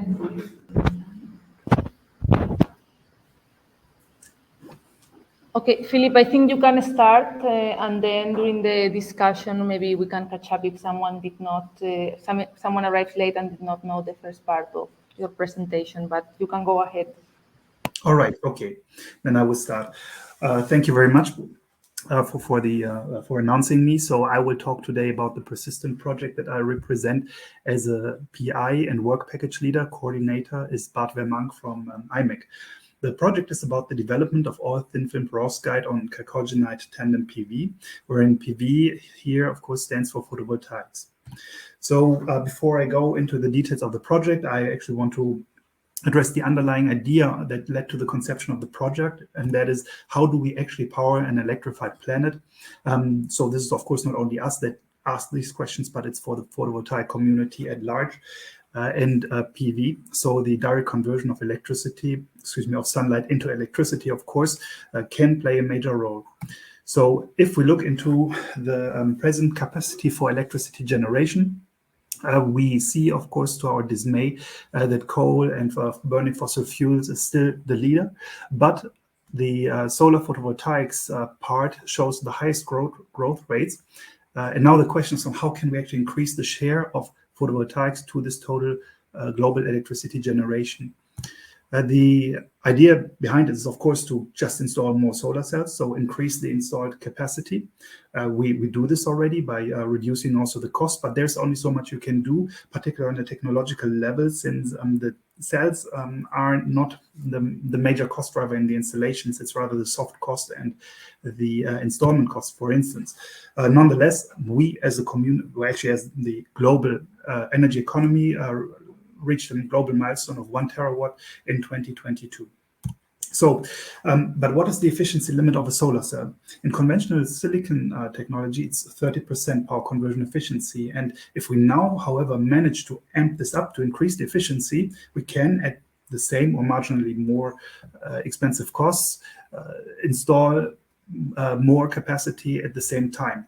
And this we will do with these tandem devices where the high energy sunlight is absorbed in one cell, whereas the low energy sunlight passes through because it does not reach the band gap and then reaches and is absorbed in the second cell. This then eventually leads to a minimization of losses due to non-absorption or thermalization. Now, the two technologies that we are now marrying in this project are perovskite solar cells, which really came up in the last 10 years, a novel hybrid organic-inorganic material for the absorption of sunlight at high energies. And then CIGS solar cells, which are already on the market. They are thin film cells that show high efficiency, energy yield, and reliability, and therefore a perfect basis in order to drive our technology. Then, if we think about the new applications that open up with our thin film PV, there are, of course, the utility scale and the rooftop installation that we already have, but particularly for building integrated PV, but also vehicle integrated PV, we have now a new application space. And also we can think of colored, patterned, and flexible products that then can also even make the entry into agri-photovoltaics. The process is fully vertically integrated and will give a low-cost production on a gigawatt scale. In addition, since we're working with thin films, we'll have a very low material consumption and therefore a short energy payback time with a low carbon footprint, which is also part of our analysis in the Persistent project. Now, let's go a little bit more into the details of the project itself. So what you see here on the left is the evolution or development of the power conversion efficiency of various technologies that you see here over the course of the time. And in Persistent, we set a very ambitious target of 30% to reach by the end of the project. So you can see here our technology is actually the orange one for the CIGS perovskite 2T and 4T tandem. It means slightly different wiring. And I will present you on where we stand with this in a few slides from here. But maybe a little bit on the consortium itself. We have a broad range of academic partners, industry partners, but also non-EU partners from the United States, NREL, and Australia, so the Australian National University, to support this effort. So with this, we can also be a bit more concrete about the project targets. I mentioned already we want to hit these 30% for a tandem cell, whereas 20% would be absorbed in the, or would be generated by the perovskite solar cells and 10% in the CIS cell. When you look into this value, however, we always need to consider that it's a low TRL, which means that this is also in a small area and not yet for industry fabrication. So you need to make the transition into modules where we aimed at 25%, which is already an improvement on what you would see nowadays on the market. And again, really paves the way for these additional applications that are now becoming very interested in our energy economy. We also, of course, need to fulfill all these industry standards. Now, when we think a bit about the technological approaches on what we can really look at, there are two implementations. I already mentioned them slightly. It's the four-terminal approach, where you have the individual cells that you glue them together, so to say, but you can operate them separately. It's high efficiently presently and has independent processing windows. For this, we aim at a TRL 4. So we want to validate this in the technology in a controlled environment. Whereas for the 2T approach, we also have this effort in persistence because it will eventually lead to a more compact implementation and easier modularization. So in a couple of years from now, this is very likely to be the prevalent technology, but here we aim at the experimental proof of concept. Now, what are the results that we actually reached? So looking at the 4T part, there are partners that are also financed by the German Capitano project. So there we are really leveraging all these synergies that of ongoing research that we have. And in these joint results, 27.3% were reached. A very similar value actually also from the partners from the Netherlands that are in the persistent project from TNO, which also marks the highest value reported globally and translated to 21.3% efficiency on the module. So we're really getting close to the values that were promised in the targets. Even better for the 2T terminal. So for the monolithically stacked perovskite CIGS tandem cell, we reached now 24.9% and are therefore setting a new world record. So the certified value is a little bit lower, but so far nobody has ever reported this value. And I need to note that we started really in the process, in the project at zero. So no one in the consortium did exactly this technology, but we were able, due to this combination of expertise, to reach the new world record. Now, final slide is here, the impact assessment. We checked this for the utility scale and for the residential scale. Of course, we have to compare it to other photovoltaic technologies. Our analysis is supported by realistic energy yield data in various climatic locations as well. And what we find is that we have similar levelized cost of energy than conventional, so silicon-based photovoltaics, but that we have a considerable reduction of greenhouse gas emissions. Now, this brings me to the end. I hope you enjoyed the brief overview of the project. And in summary, we look into opportunities and design principles, where for the 4T device we reach over 27% with the monolithic tandem integration. The in-consortium record is at 24.9% power conversion efficiency. And our economic outlook and environmental impact is that we do have a reduction in greenhouse gas emissions compared to other PV technologies that are currently on the market. If you want to know more about the project and the partners, here on the right-hand side, you have a few infos to follow up with, or you can also contact me directly here via my email. So again, thank you very much for your attention.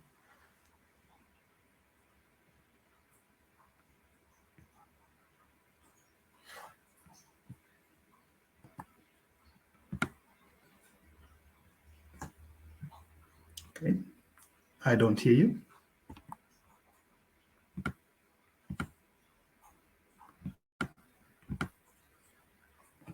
Oh, I can't hear you. I don't know if your microphone is... I'm so sorry, I was muted. Okay. I was saying thank you for your presentation, and people were clapping here. Okay, this I missed, but okay. In mute. Before the questions, we will have 2 more project presentations, and then, like before, we will cover all the questions together.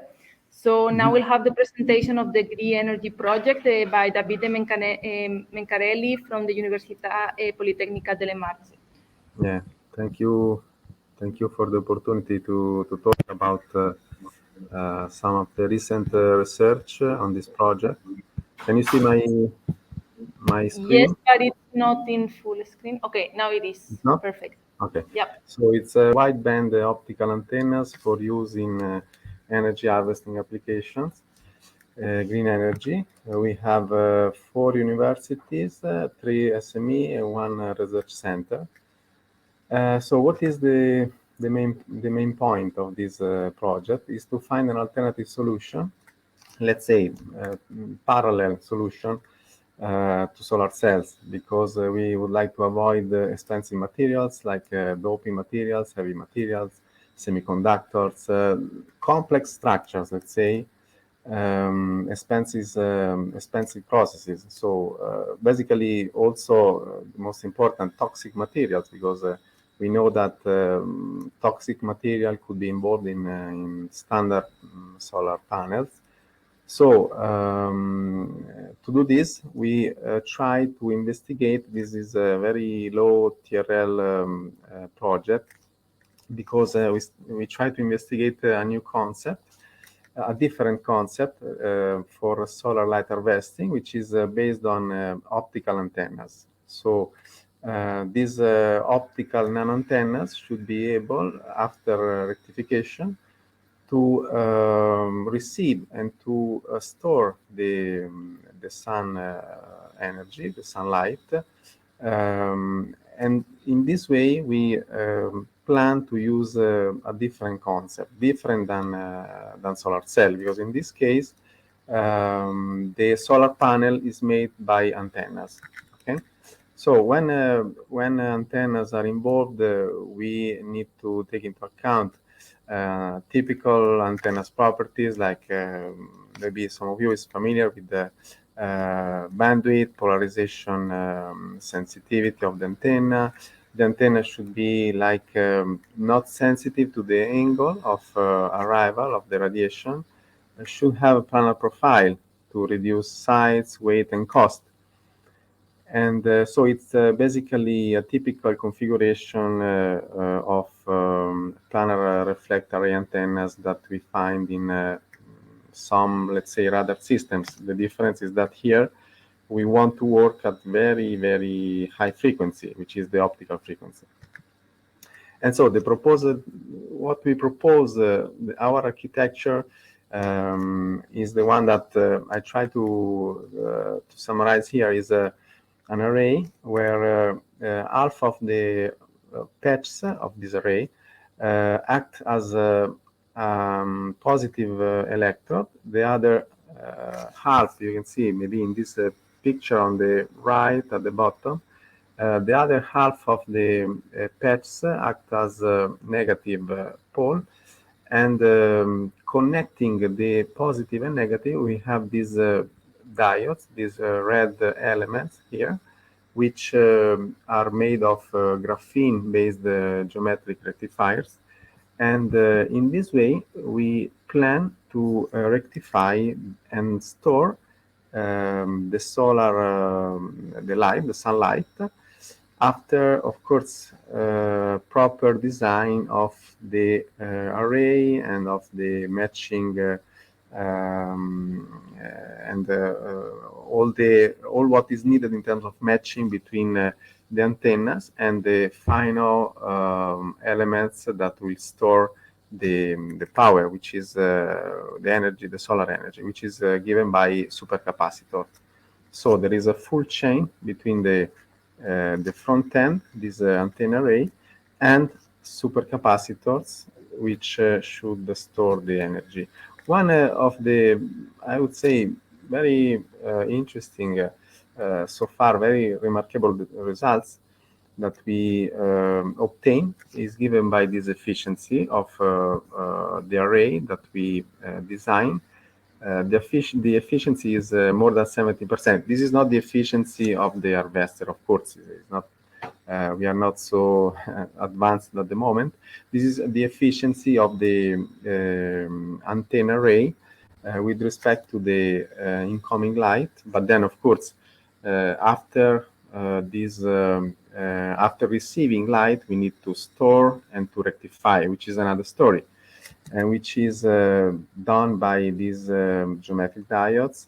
There are here a lot of things to say, but of course time is limited. These graphene geometric diodes are needed to rectify light, and they are demonstrated to be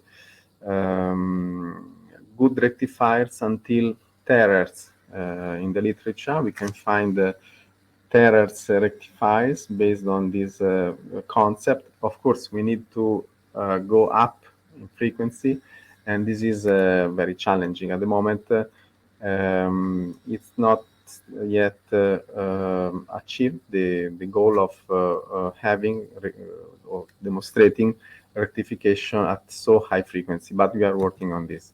So the current status is of the project, we achieved this high efficiency antenna structures, antenna array.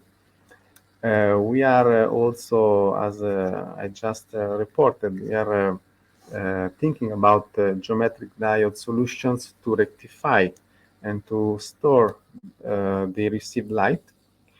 The latest developments are actually in progress. It's not, I mean, we are fabricating the first prototypes. We have to measure, and we have to provide this feedback to the theoretical modeling. So at the moment, this stage is still in progress because we are in the second year, 1 year and a half of the project, which is a 4-year project.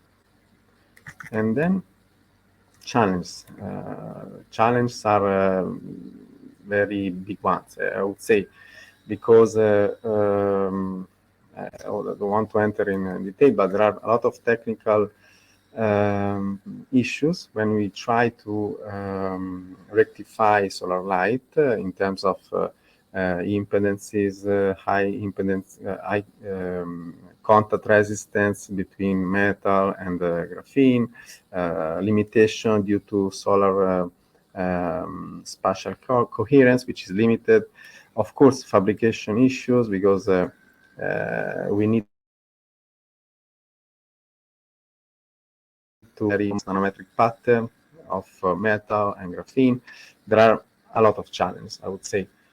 And the next step is to use this experimental feedback, which is in progress, to refine not only the antenna diode matching, but also the models that we are using to describe the whole system, especially for what is related to the rectification and to the quantum aspect of light rectification, which is, from the theoretical point of view, a very, very, very challenging point. And with this, I my presentation. Thank you for your attention. Thank you very much, Davide, for your presentation. So now, last but not least, before the questions, we have William Latehead from the University of Strathclyde presenting the X-Rotor project.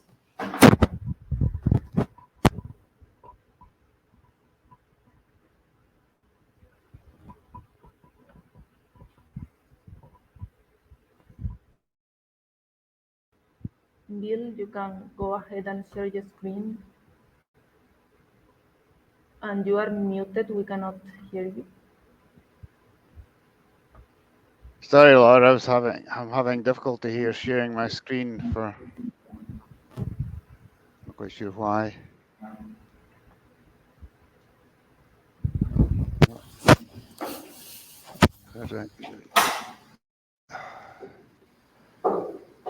Oops. Apologize, Laura. No problem. You have to click the, yeah, I think now you are sharing. Yeah, I got it there now. Yeah, okay, there we are. Now it goes, perfect. Yeah, there was something wrong there. Neither the microphone nor the share screen would operate. So, okay, let me just. This is a Horizon 2020 project, the X-Rotor project. We're roughly halfway through the project of a duration of 3 years. Now, wind turbines are a well-established technology. They're very common, and people are used to seeing them in the landscape and offshore.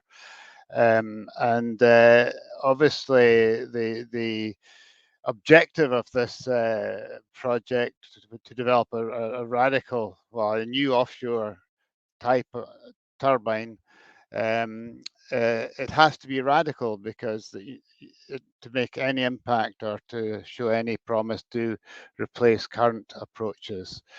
So, and one of the big challenges of in going radical is it takes us out of the comfort zone of where today's understandings and design tools for offshore wind turbines are extant.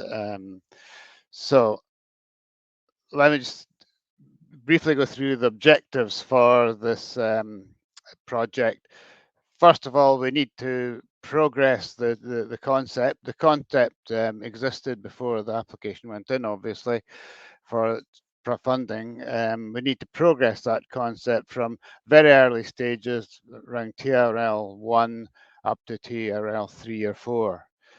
One of the major tasks, as I said, is we need to develop all the design tools, simulation tools, analysis tools to be able to undertake the design of this new turbine.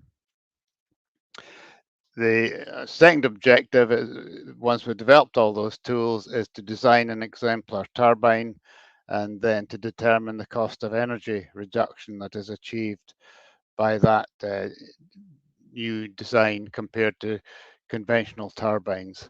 The cost savings are broken down into capex cost. This is capital cost, the cost of the wind turbine and other related infrastructure such as supports structures, and OPEX savings, which are the operating savings, repair and maintenance, and so on. And lastly, we want to identify a route map to commercialization. This is a very challenging part of the project, but it's it's a question that we've got to answer. So where are we in terms of progress? Well, to date, we have more or less finished the development of all the design and analysis tools for the to enable us to undertake the design of an exemplar turbine. Okay, so what does this turbine look like?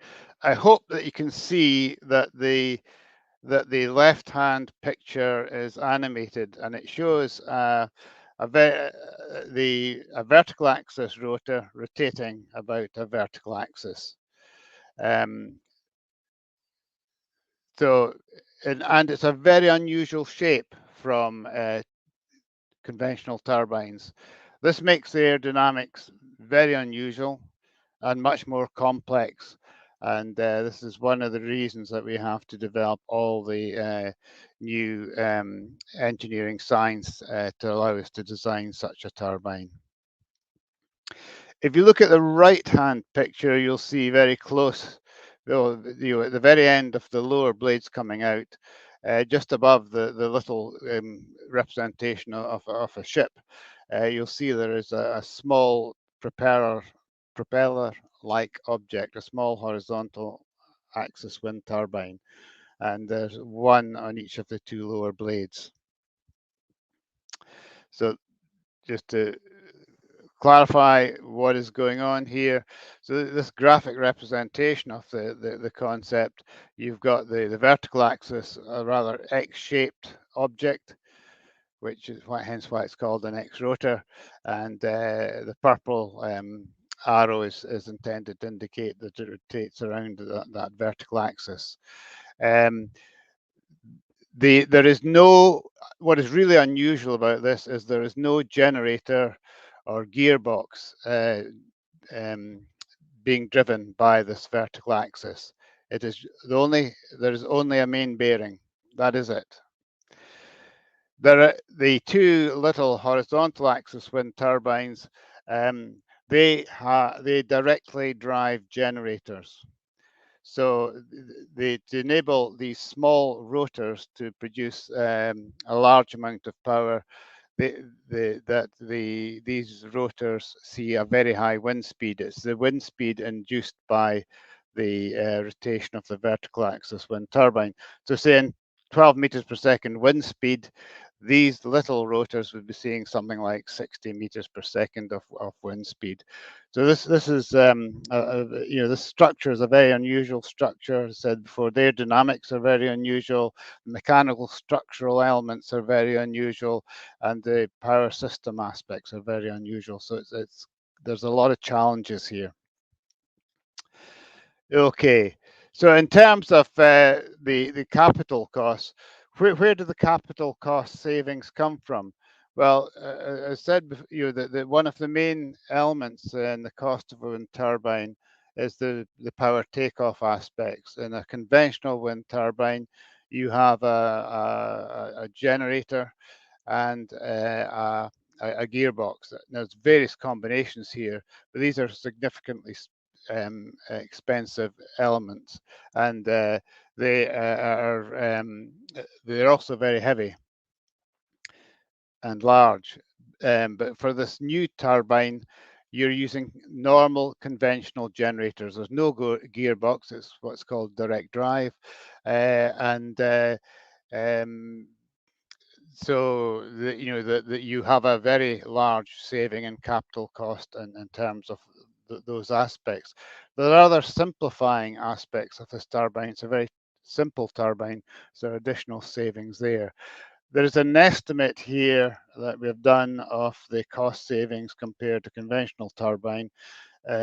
Different types of turbines, but as you can see, the capital cost saving rises from about 5% to around 30%, depending on the nature of those turbines. CapEx savings, OpEx savings. Where the savings come from? Operating costs.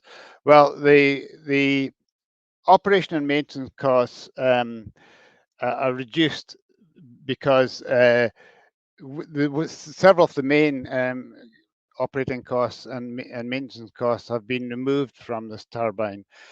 If you think about a conventional wind turbine, you've got the gearbox and the generators at height, 100 meters above the sea. If you have any major repairs to do, you need a heavy lift vessel, which is able to give is very stable. In other words, it doesn't sway very much. It has to be very stable to allow you to have a crane which can take out those major elements if necessary, or to repair major elements. These are eliminated because on this new concept, the generators are sitting at the end of the lower blades, very close to the sea level, and they're very light. They're under 10 tons, as opposed to several hundred tons for a conventional wind turbine. So it means that the repair and maintenance programs are much cheaper. Heavy lift vessels cost about £100,000 per day to hire, etc. And you're replacing those by traditional, just standard offshore service vessels, and so there's big savings from there. The concept is also likely to be much more reliable, so there's less requirements for visits offshore to make minor repairs, etc. Okay, so if you put all now, if you look at how the cost savings go from the operation and maintenance costs, you can see that looking at the same range of types of turbines as before, for the capex cost, you start on the left here with a savings of over 50% on O&M, reducing down to about 20% of O&M costs. So that complements the capex savings, and if you put those two together, you get an overall saving of about 25%. Okay, this obviously. The opportunities for this turbine is offshore. Where would I see the opportunities? Mainly being in deep water, where you've got floating platforms. This turbine will be lighter than conventional turbines, which in turn is going to imply cheaper support structures for floating wind. Okay, so hopefully, as we go through the rest of the research on this project, we will be able to refine the design and sharpen up these overall cost savings for the cost of energy. So thank you, everybody. Thank you, Bill, very much for your presentation. Now we can have, clapping. So now we can have a questions. So anyone has any questions for Philip, Davide, or Bill regarding the persistent, the green energy, or the ex-rotor projects? Seems there's no questions from the physical audience. Are there any questions from the online audience?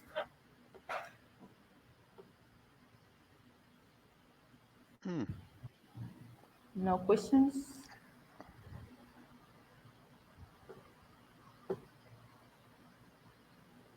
I cannot see the chat, but I think there are not. Okay, so since there are no questions for these projects, we can move to the last part of the workshop. Let me just share my screen for a second.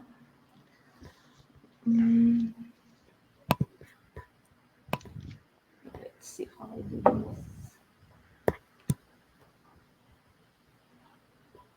Come back here.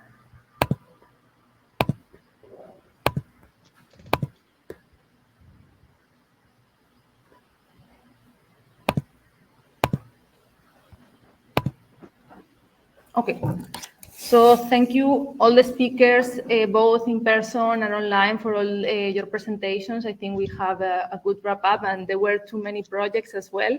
So hopefully you remember more or less what each project was about.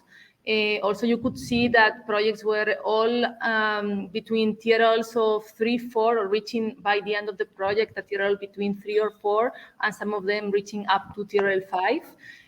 So there's differences in there as well, and also the different technologies they're developing. Some of them have some commonalities, but others are quite apart. So we have a few questions that, considering what you have heard from the other projects and the experience that you're living within your projects, you can, I'm not sure if you're seeing the full screen mode, I hope so. So the first question for all of you to participate and share your insights would be, what are the main barriers to innovation in energy generation systems and processes? So you can talk from the experience of your project, but also in general among the different technologies, and how we can overcome these challenges.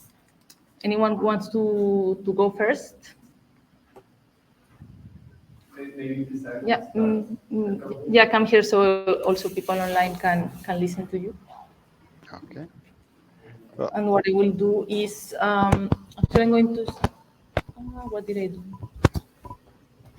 I will stop sharing just for, now that we know the question, to see the faces. Okay, so go ahead then. Okay. So maybe, I mean, one thing that it's kind of obvious is that our world is driven by cost. And we want to develop very innovative things that are very efficient and that can save the world, and that we need them, but to bring them to the market, they have to be cost competitive. And at some point, society has to change mind and accept that at some point we will have to pay higher costs for things if we want to be 100% renewables, if we want to fully decarbonize our energy system. The last 10% of the system will cost a lot, and that's what it is. And sometimes we have technology that could help this, but they have a barrier because they cannot get into the market today because they are not cost competitive. But someday we will need it. Thank you, Daniel. And I think it's very true. But I would like to see if anyone wants to answer and give their perspective on this. How do you think we can overcome this challenge? We want to bring technologies to the market to solve all the challenges that we have, and we want to make it as fast as possible. But at the end, money is the money. So how do we solve these issues? Or you want to share a different perspective on a different barrier that we are facing towards bringing technologies? Could I make a contribution, Laura? For sure. Yeah. One of the biggest barriers, I think, is inertia of the marketplace and companies. That that companies have invested, well, in my field anyway, they've invested huge amounts of money developing particular concepts which have been evolved over many years, often incrementally, just by making turbines bigger, for example, rather than changing the concepts. And therefore, they have a great deal of vested interest in keeping the products, the machines which can exploit wind energy, similar to the ones that they are successful with. So there's a great deal of inertia. And when you go to them with innovative ideas, they set a very high bar. It's not a case if you have a product which will reduce the cost 10%, that will not get their interest. You've got to really beat the costs. So that's one issue. And that the other barrier is that if you are going to be disruptive, you know, the one way of getting around that is to be really disruptive. But the investment that's required to do a disruptive technology and break in large scale into the marketplace is the costs are very high. You need to have very deep pockets, and so these barriers, but you know that are very hard to overcome. But there is a third aspect to this that I feel is that we all talk about the cost of energy. The cost, the savings are different for different parts of the marketplace. If you're an OEM, if you're a manufacturer of a wind turbine, you're only interested in the capex savings, the capital cost savings. You don't care about anything downstream from that. But if you're let's go to the other end. If you're a customer, or you're an operator of a turbine or a utility that distributes the power from a wind turbine, you're interested in the OPEX savings, the reductions in O&M. But when you look at it from those perspectives, it's almost like a little bit of divide and rule. You can't give enough cost reductions to get over the barriers for the OEMs, and neither can you give enough of reduction in cost to overcome the barriers from the operators and utilities and so on. It's only by bringing those two things together that you can demonstrate in a lot of cases that you've got cost of energy savings, which are going to make your product successful. And I feel that needs, in some ways, it needs a higher authority acting in the marketplace, whether that is the governments or regulators or whatever. In a sense, I don't think you can just leave it solely to the marketplace and existing players to allow innovation. Thank you, Bill, for your contribution. So yeah, you think that there should be more of an upper hand telling us, putting. Very crudely, Laura. Myself, as a customer, a consumer of electricity, I only care about cost of energy, and that should be king, not capex cost or opex costs. And now considering all these projects are funded by the European Commission, and at the end there are so many projects, so many different technologies, a lot of money going on, researching and bringing things from TRL 0, from TRL 1 to this TRL 4. So do you think that maybe more money should be focused on, a specific technology that already has, more vision of being competitive rather than distributing so much money on different technologies that might get there? I mean, it's a question considering these. Okay, we want to achieve this, but we are distributing money among many different options. Should we maybe put the focus on one that has better chances?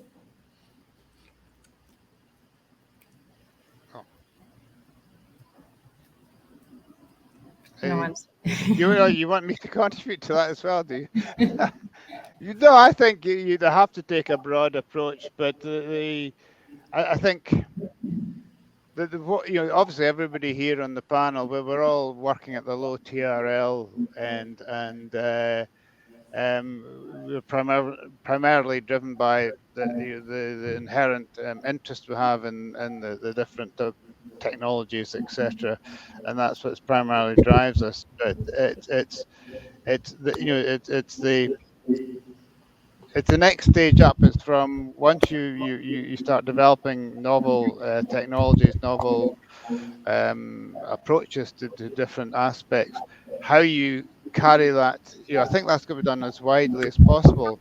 But then how those get transferred into the commercial arena is that's I think that's from what I see in the wind energy area is too much left. It's laissez-faire in terms of the governments and authorities that kind of is one of the big barriers, and I think you just need to we need to somehow get around those. Yeah, Can I add on? Yeah, Philippe, go ahead. So I share the perspective of Bill, and maybe I've also noticed that my earlier question to Luc Bermond was already pointing in this direction on where do we actually take the money from in order to bring these new technologies to the market. Now with us, in persistent or the new PV applications, will really open up a new field of application that was not accessible with previous technology. So this is something that is good and also a driving force. If it makes, however, the difference in order to massively increase the installed capacity, that's an open question. So in this part, it's good on, I think the current development and transition also to maybe small startups that test these solutions is good. Now, in the PV industry, of course, we have module manufacturers already. People have solar modules on their roof. There are utility scale installations. So this is also very tight market, very, very little margins for profit. So again, here it's not clear on what type of massive investment you really need to mount and where to source it from in order to make a breakthrough there. And here I ask myself oftentimes the question: how do other technologies, energy economy, and even fossil fuels did it?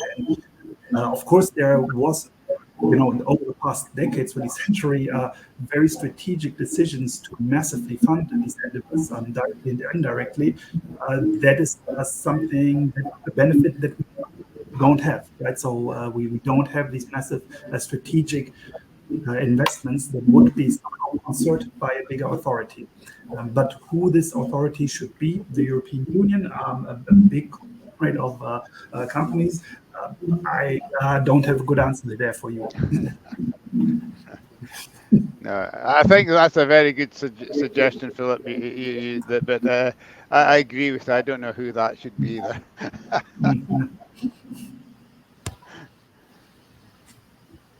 Thank you, Philip. Someone else here in the room wants to contribute? Yes, sure. Come.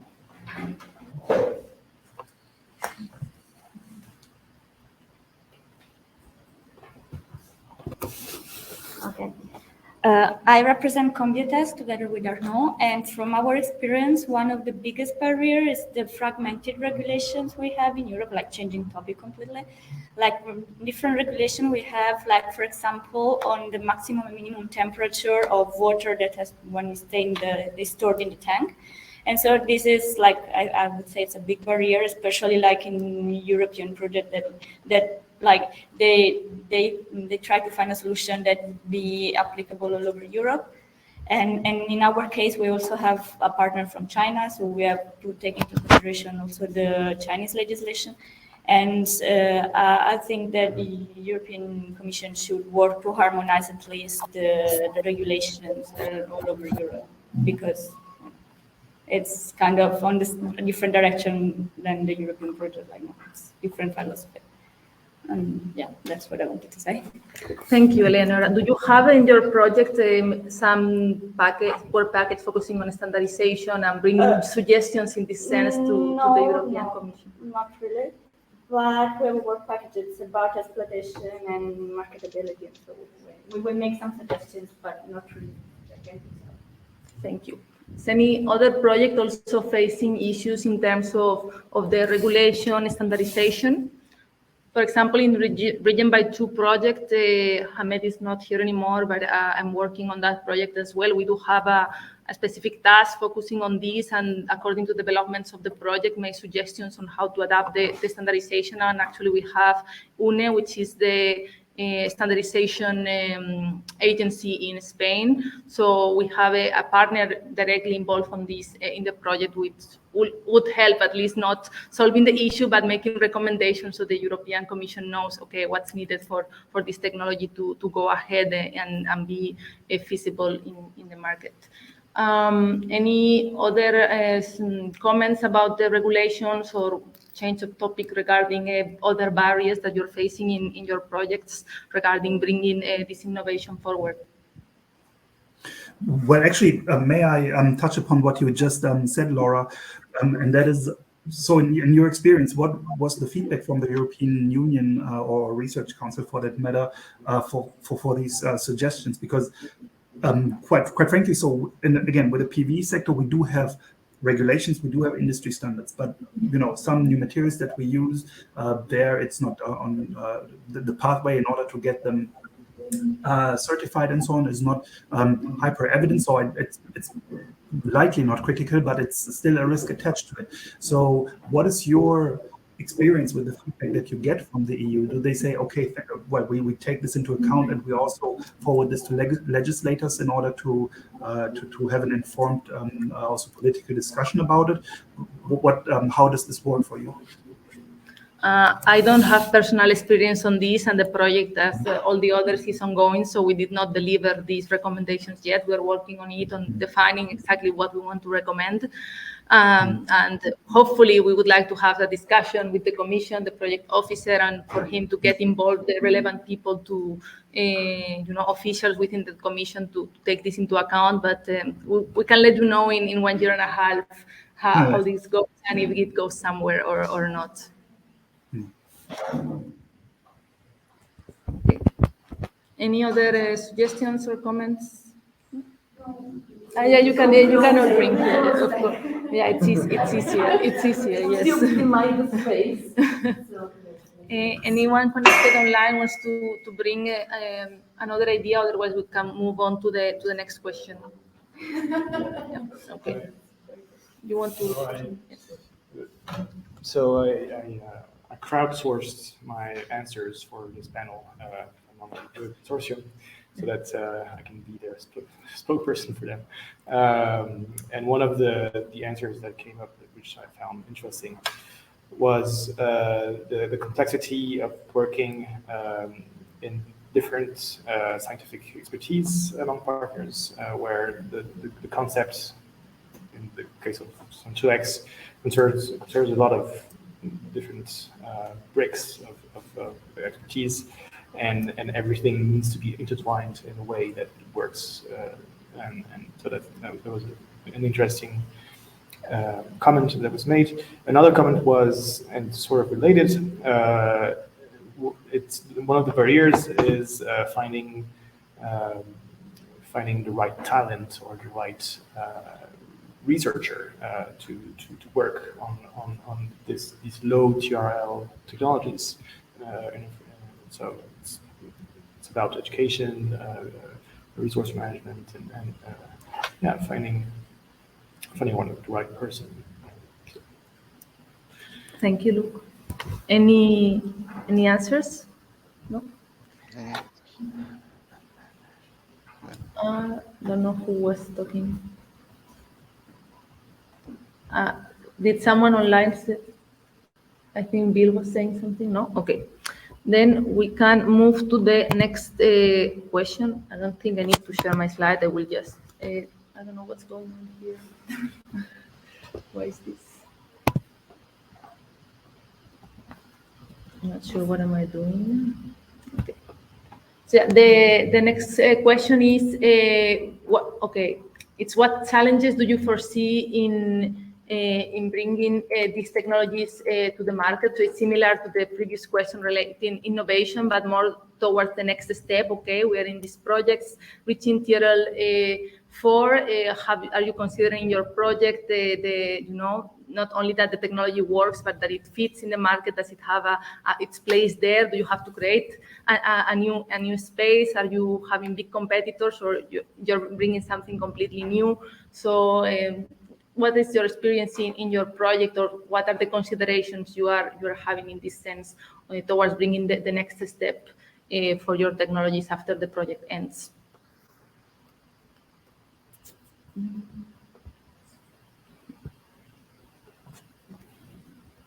Anyone wants to go first? Yep. Maybe I start because our project is the one that has a higher TRL, I think, from all that presented today or last year. So we ended at TRL 5, close to 6.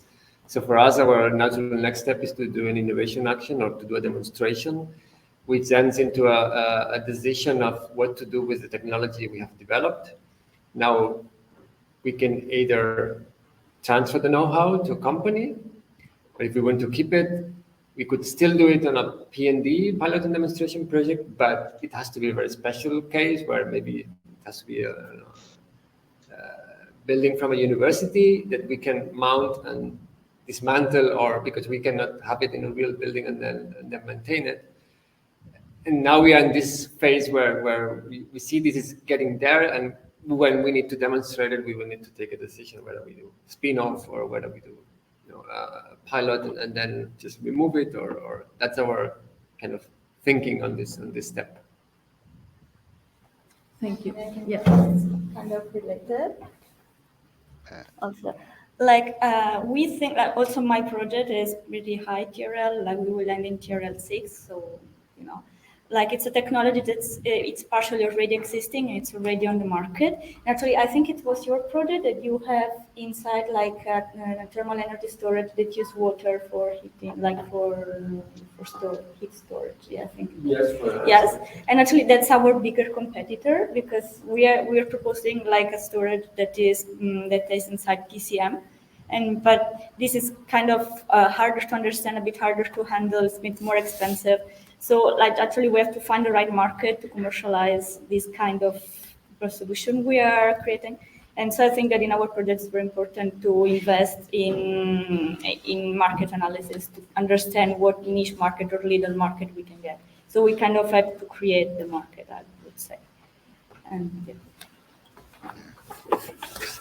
In the meantime, I want to share also the experience from our project. We are reaching, or we are planning to reach a TRL 4 by the end of the project. But as Hamed shared before, we have a work package, which is the research and development roadmap. So which steps needs to be taken to bring the technology from TRL 4 until TRL 9 by the end of the project. And then we have another work package dedicated on exploitation, identifying business models, identifying who's going to be the client. So right now the challenge is identifying, okay, we're doing, I think someone that was earlier was asking about the range of temperatures. So I also don't have the exact number, but it's something that is also being discussed. Okay, there's this range and we're testing the technology on different possibilities, but this will change on who is going to be the niche market, who is going to be our client. So we're testing where it's more efficient, and then maybe it has to be the way around. No, we are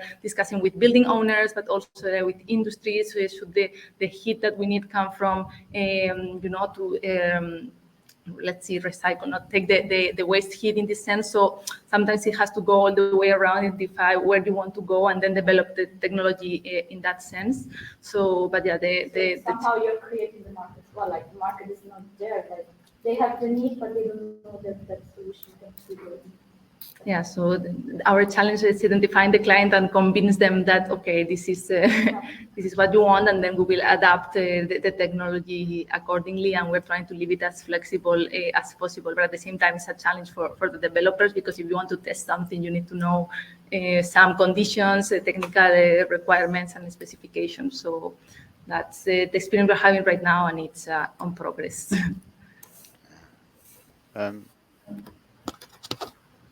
I'll just share my thoughts on this, Laura, if you don't mind. But the way we've approached this whole issue of the way I look at it is you do need to do quite a bit of market research and so on to identify where is the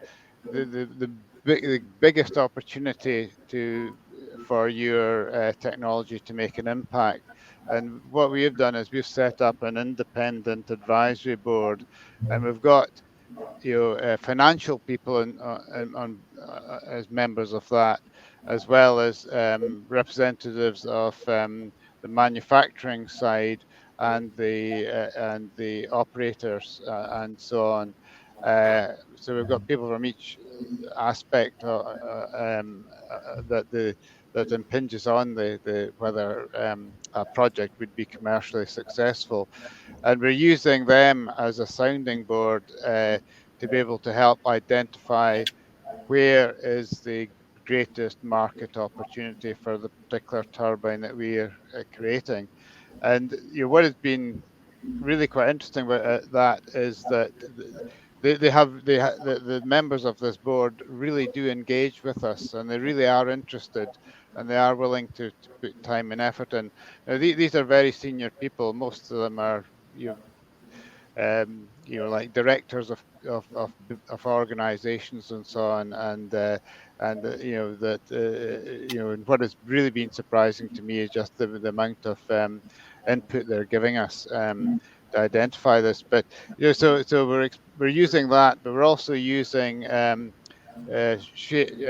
stakeholder groups. We engage with stakeholders for the rest of the wind energy community, and another stakeholder group which is for the general public, if you like, or we've identified a few geographical areas where we see the opportunities, and we're talking to the communities there just to get a full picture of what of all the influences that would impinge on finding this market opportunity. And this is and through that process we are identifying what are the one or two of those opportunities that really look very promising. But then that feeds back and says, well, to hit that marketplace, that market opportunity, you need a particular turbine of a particular size, particular output with particular characteristics.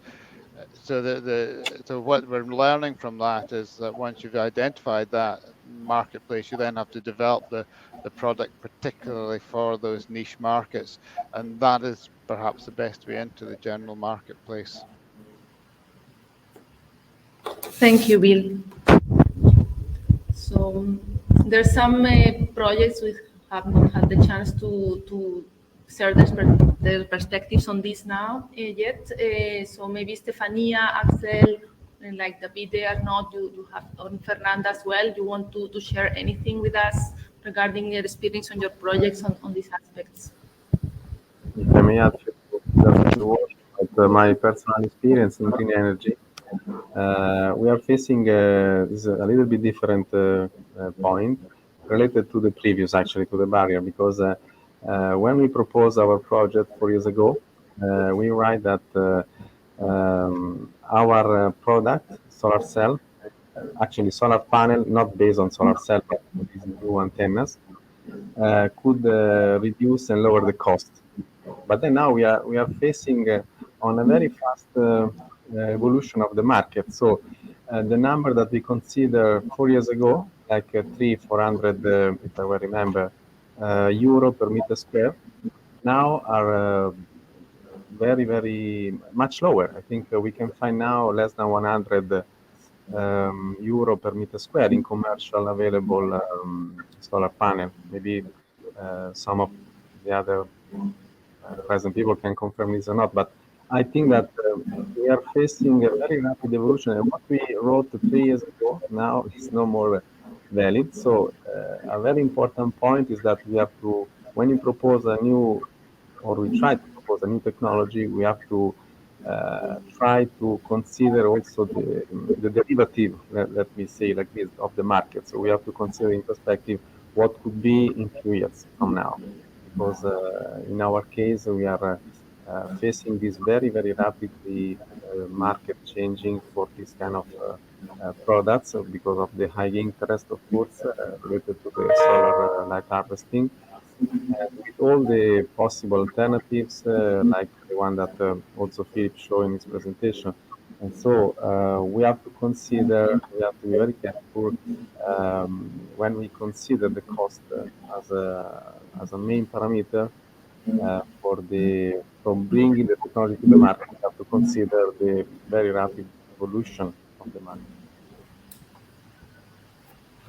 Thank you, David. Yeah, of course, the changing market, it's one big issue because you start the project and 4 years later, maybe what you had planned makes no sense anymore, or your target is not relevant anymore.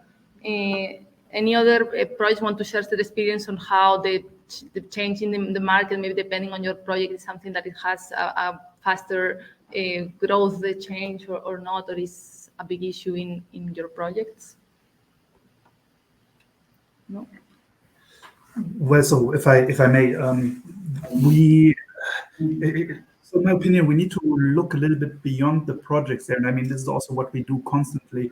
For me, for instance, it came to shock first that one of the initial industrial partners project went bankrupt and dropped out eventually of the project. So we managed to, of course, find a replacement. So it's very important to keep the strings to act, actors in the field outside of your project still on board and keep yourself connected to the community. So this is effectively a bit our daily also at the institute that we are doing. And now, particularly for the PV here, there are just a lot of moving pieces and new technologies that come up. So for industry partners, it's also not that easy to decide on what is now the key technology that I really committed to. This is what I presently see in negotiations that we have with potential new partners, that there is a huge selection of promising technologies that are not fully mature yet. And then there I want, of course, to give good advice and with a clear goal of making a successful technology. And this, for this, we need to consider results that we gain also in the other projects. That's what I find the most challenging part to help industry make the right decisions. Thank you, Philip. I also think trying to leverage these collaborations between projects to see, projects that are about to end, those that are starting, learn from each other, and try to take advantage on this to not make the same mistakes, not repeat the same path, and also knowing how something ended up, maybe change your strategy accordingly. But of course, there's also other issues related to IP protection that also challenge the sharing of knowledge on how to make it in the best way into the market. Anyone else wants to share? I can share for Yeah. Condor, of course. Yes. It's a relatively low TRL, and still the research activities are happening at the moment. Of course, after 2 years, when the project is supposed to have the final prototype, we really don't know how the market will react, if there will be any interest, if the cost will be too high. Of course, during the project, those are the things that we'll take into consideration, and we'll work to have not such an expensive prototype, and of course to attract more attention. But yes, those are the main risks from the market that we need to be prepared for. Thank you, Anastasia. I think, Stefania, you also wanted to share your opinion. Yes, thank you. One challenge that we see from the point of view of a low-TRL project as Telegram is that at the same time there are several possible technologies that are being developed with almost the same focus. And since we are still at low-TRL, we cannot reach the market up to now. So there is a big competition between several approaches, and we have to arrive at the end, or at least more close to the end, in order to be able to see if we can compete with the other technologies. Thank you, Stefania. Yes, I agree. Sorry, there was some background noise while you were speaking. I'm not sure it was here. Thank you. Maybe we can move to the next question, unless someone wants to mention something before we move on. So the next question is related to the variety of projects that we had here today, 12 different projects. What's the role that these different technologies will have in the future energy system once, assuming that they reach the market and they are successful? What's the role there? Do they have a big does the system depend on them, or do they have a specific different role, and do they fit in a distributed generation scenario? We've listened to 12 different technologies. Do they fit in the same scenario, or depending on how we're talking about regulations before and how the different strategies are going, maybe some regulations and some changes in the system and in the market might foster one types of technologies rather than others. So also hearing maybe other projects that you thought that were similar or different, but kind of maybe competitors or that could be filling the same kind of niche in the market. So what are your opinions on this?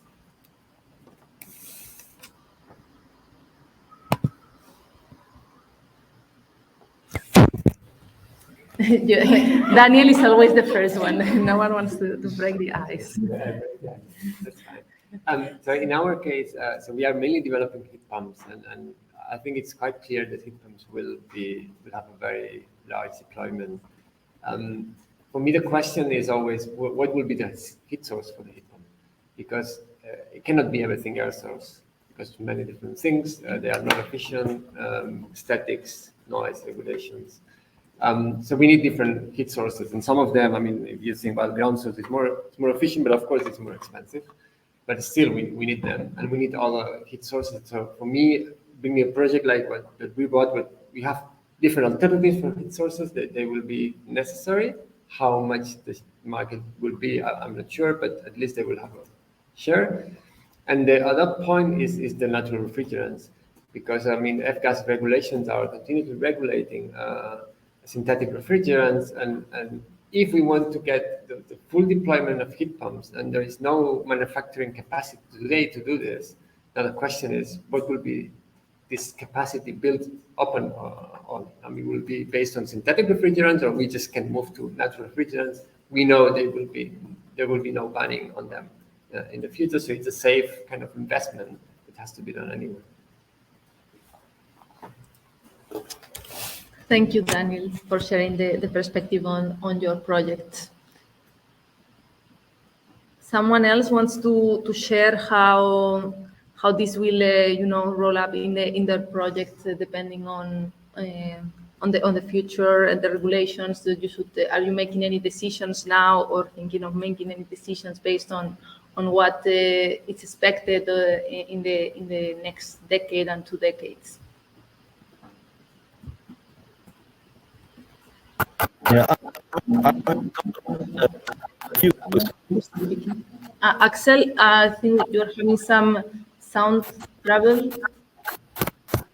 Maybe try to change the microphone you're using.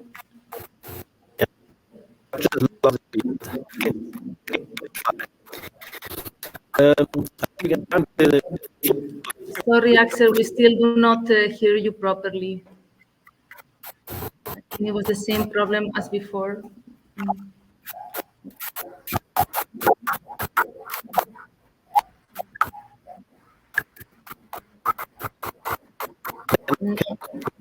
We cannot understand you yet. Maybe try to use different headset or just the microphone from your laptop.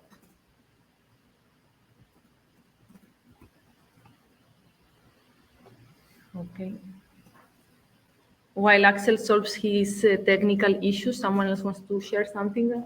Roman, you didn't share any insights during this discussion. You want to share something? Sorry. He was No, we and then also Fernanda, we are working on biofuels, and that will take very long. Both when it comes to scale up, but you also have to certify the fuels, and you also have to kind of make sure that you can track the carbon, the bio-based carbon along the refinery. And that takes, well, at least 20 years probably, easily. So that's bio-based or renewable aviation fuels. This is needed very fast, but that process will take very long because of all those 3 different, let's say, regulation issues. And well, the only thing we do is we try to tackle this in parallel projects that are at the higher TRL. We have one project now, we got it granted where we have the standardization as one work package, and you try to work with companies that do fuel testing and kind of manage to estimate what's the properties in a jet engine. But that's the only thing you can do. Until you reach a certain scale, you cannot test it. Huh? So we have to rely on constant funding up to a certain scale, and then those big companies can jump in and test and so on.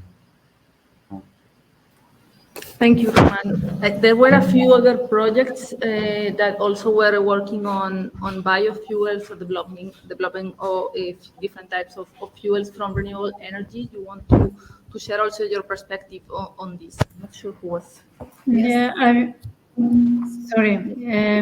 Yeah, like Roman said, we also have the same problem. And well, in our consortium, we have Boeing and Sky Energy, who are Sky Energy is in the Netherlands, sort of leading on the sustainable aviation fuels, and more or less they manage to more or less anticipate properties of the fluid of the jet fuel from early stage, and we try to develop something that will be approved easier. So more or less you think about the regulation before you develop the technology or during technology development, so that you end up with some sort of drop-in fuel that will be more easily regulated. But it is something, it's still a very much of on paper exercise, and until we don't really create big volumes of fuels, we cannot test, as exactly as Roman has said. So it is an issue. I really don't know how long it will take, but I can imagine. And then if we think about larger TRLs, it is a bit challenging because the technology is being developed mostly at the university. So we do have demonstrations up to TRL 6 or so, but beyond that, it goes really beyond our scope. It becomes a huge investment, and it's not that interesting for an academic research, let's say. So we will, for now, we are still within the scope, but it may become a barrier at a certain moment. Yeah. If there are your projects involving any, private company, to put this perspective from the user's point of view, or the development of biofuels, but not from the research point of view. Maybe Axel also was talking about the flexi green fuels, but I'm not sure if he will be able to talk to us. If possible, I want to add something. Maybe. Yes. Yeah, and I think Axel is still not having his sound. No. Sorry, Axel, we only hear noises. So I can give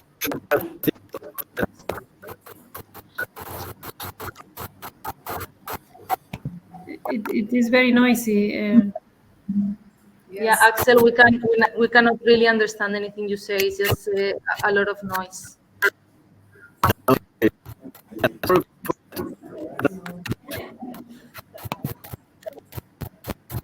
Okay. I'm not sure.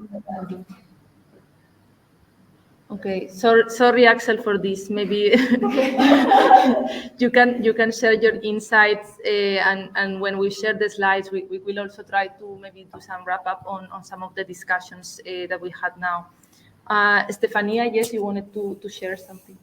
Yes, because ammonia is a kind of fuel, at least in the Telegram project. So probably regulations regarding ammonia and ammonia as a fuel are already present.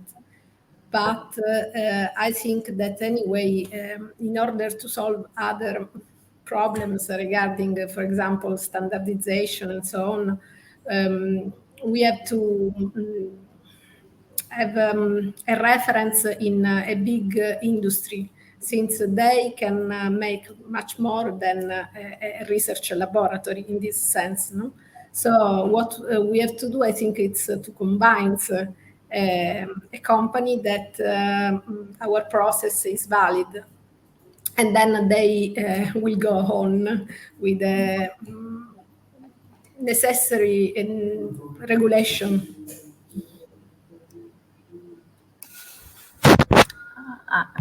Thank you, Stefania. And how is the process exactly like the steps in the project to make, because I was sharing before about the this standardization in our project, and we don't know if it will lead anywhere. Are you having better expectations on your side on how this will proceed?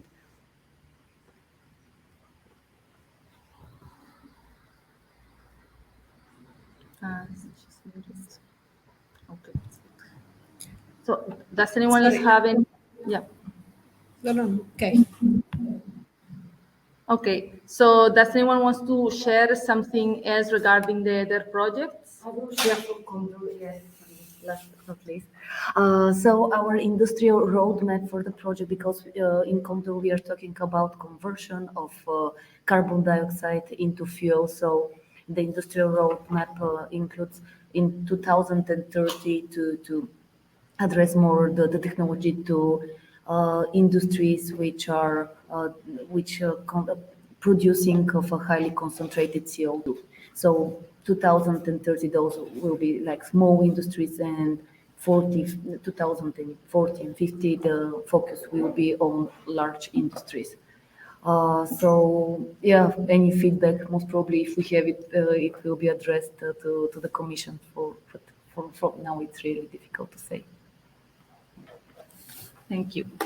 Yeah, in Regen by 2, we are trying to organize, we call them technical workshops, but they are not open dissemination workshops. We are inviting specific stakeholders that will be potential users, clients that will apply this, but it's a big challenge to engage them to come. Also being careful on how much we have to share enough information about the project for them to be engaged, but at the same time, some of the people that would join this workshop and give you the nice advice, they're also developing their own ideas, so you don't want to share enough. So it's a challenge trying to involve those stakeholders you need while protecting what you're trying to develop. I'm not sure. It's interesting. So for us, we do have a roadmap, and I'm convinced that we do see this product on the market well before 2030. To be honest, one component of what I showed today, the CIGS cell, there are already manufacturers out there that make vehicle integrated PV, for instance.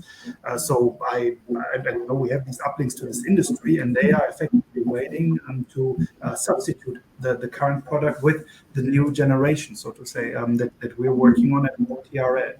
Now, what is still lacking, of course, is the transition to show that what we propose, and where we now actually really also cemented European leadership by having these world records reached by the EU funding, really. To have this now also put to scale, right? That we now go to TRL level 5 to 7. But these type of projects we are engaging in parallel, right? So that we don't lose time, that we have prototypes rolling out in the next years. This is so I'm very, very optimistic about it. Yeah. Thank you, Philippe. Linking this to the next question, which I thought was, I think I closed it. Let me see how it was, but I think it was about what are exactly these steps that are being taken in the So what measures are being taken in your project to ensure that this new technology will be successful in the market? So I think most of you already mentioned these aspects, but I don't know if you want to be more specific on what actual steps you can take now in that sense. I can start talking about the Regen by 2 project. Since the proposal stage, there was a patent involved in the technology, but of course this is a collaborative project bringing so many different organizations that will be testing and developing parts of what will become the full prototype of the technology. And of course, these stakeholders that we are bringing into the project, there's only one of them, which is the startup that has the patent, but they had to collaborate in this sense to make really this technology move forward. They didn't have the capacity to do it on their own. So some agreements were made already since the beginning in terms of, okay, if we actually manage to develop this, that the startup that is developing this will have this niche of the market, while one of the companies that will be developing part of the technology will be taking some other parts. So they divide the market in that sense, already making agreements in this way to make sure that they collaborate. So together they bring the technology forward, already making the agreements on how this would work. So maybe this is how we're trying to tackle it. Okay, bring with us maybe someone that could be competitor, but already making the agreements from the beginning, and already mentioned all the other work packages that we're having regarding the exploitation, planning business models and a replication plan, also thinking of further innovation actions in the future, always with these partners already, these partnerships made from the beginning.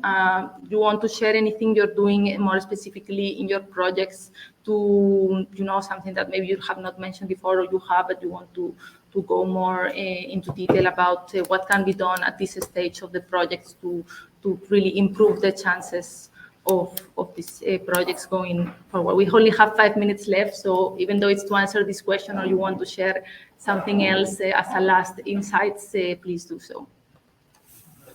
Yeah.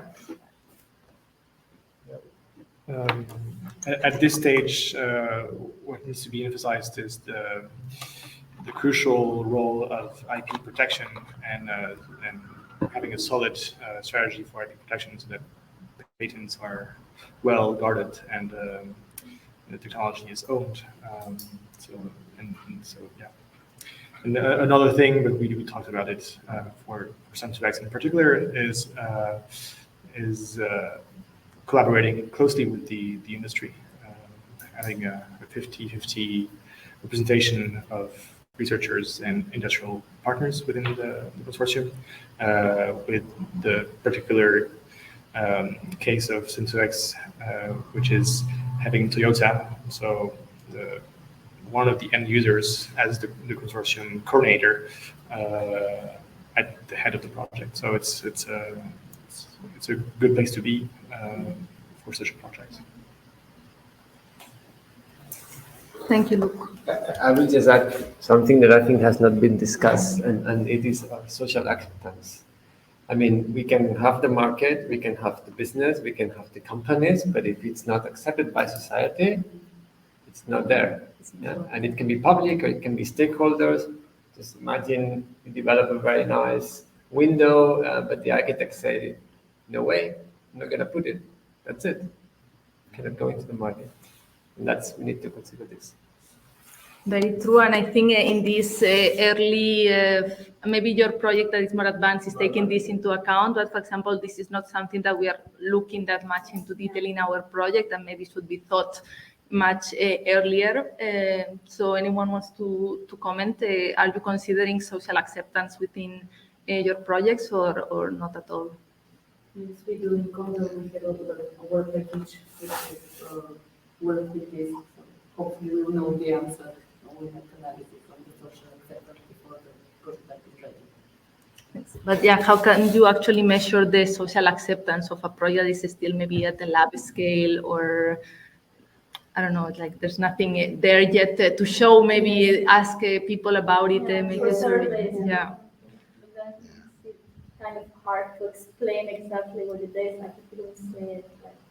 But conceptually, you can always ask. I mean, if you want to introduce me a chip, I don't need to know, I would say, well, I would not accept this.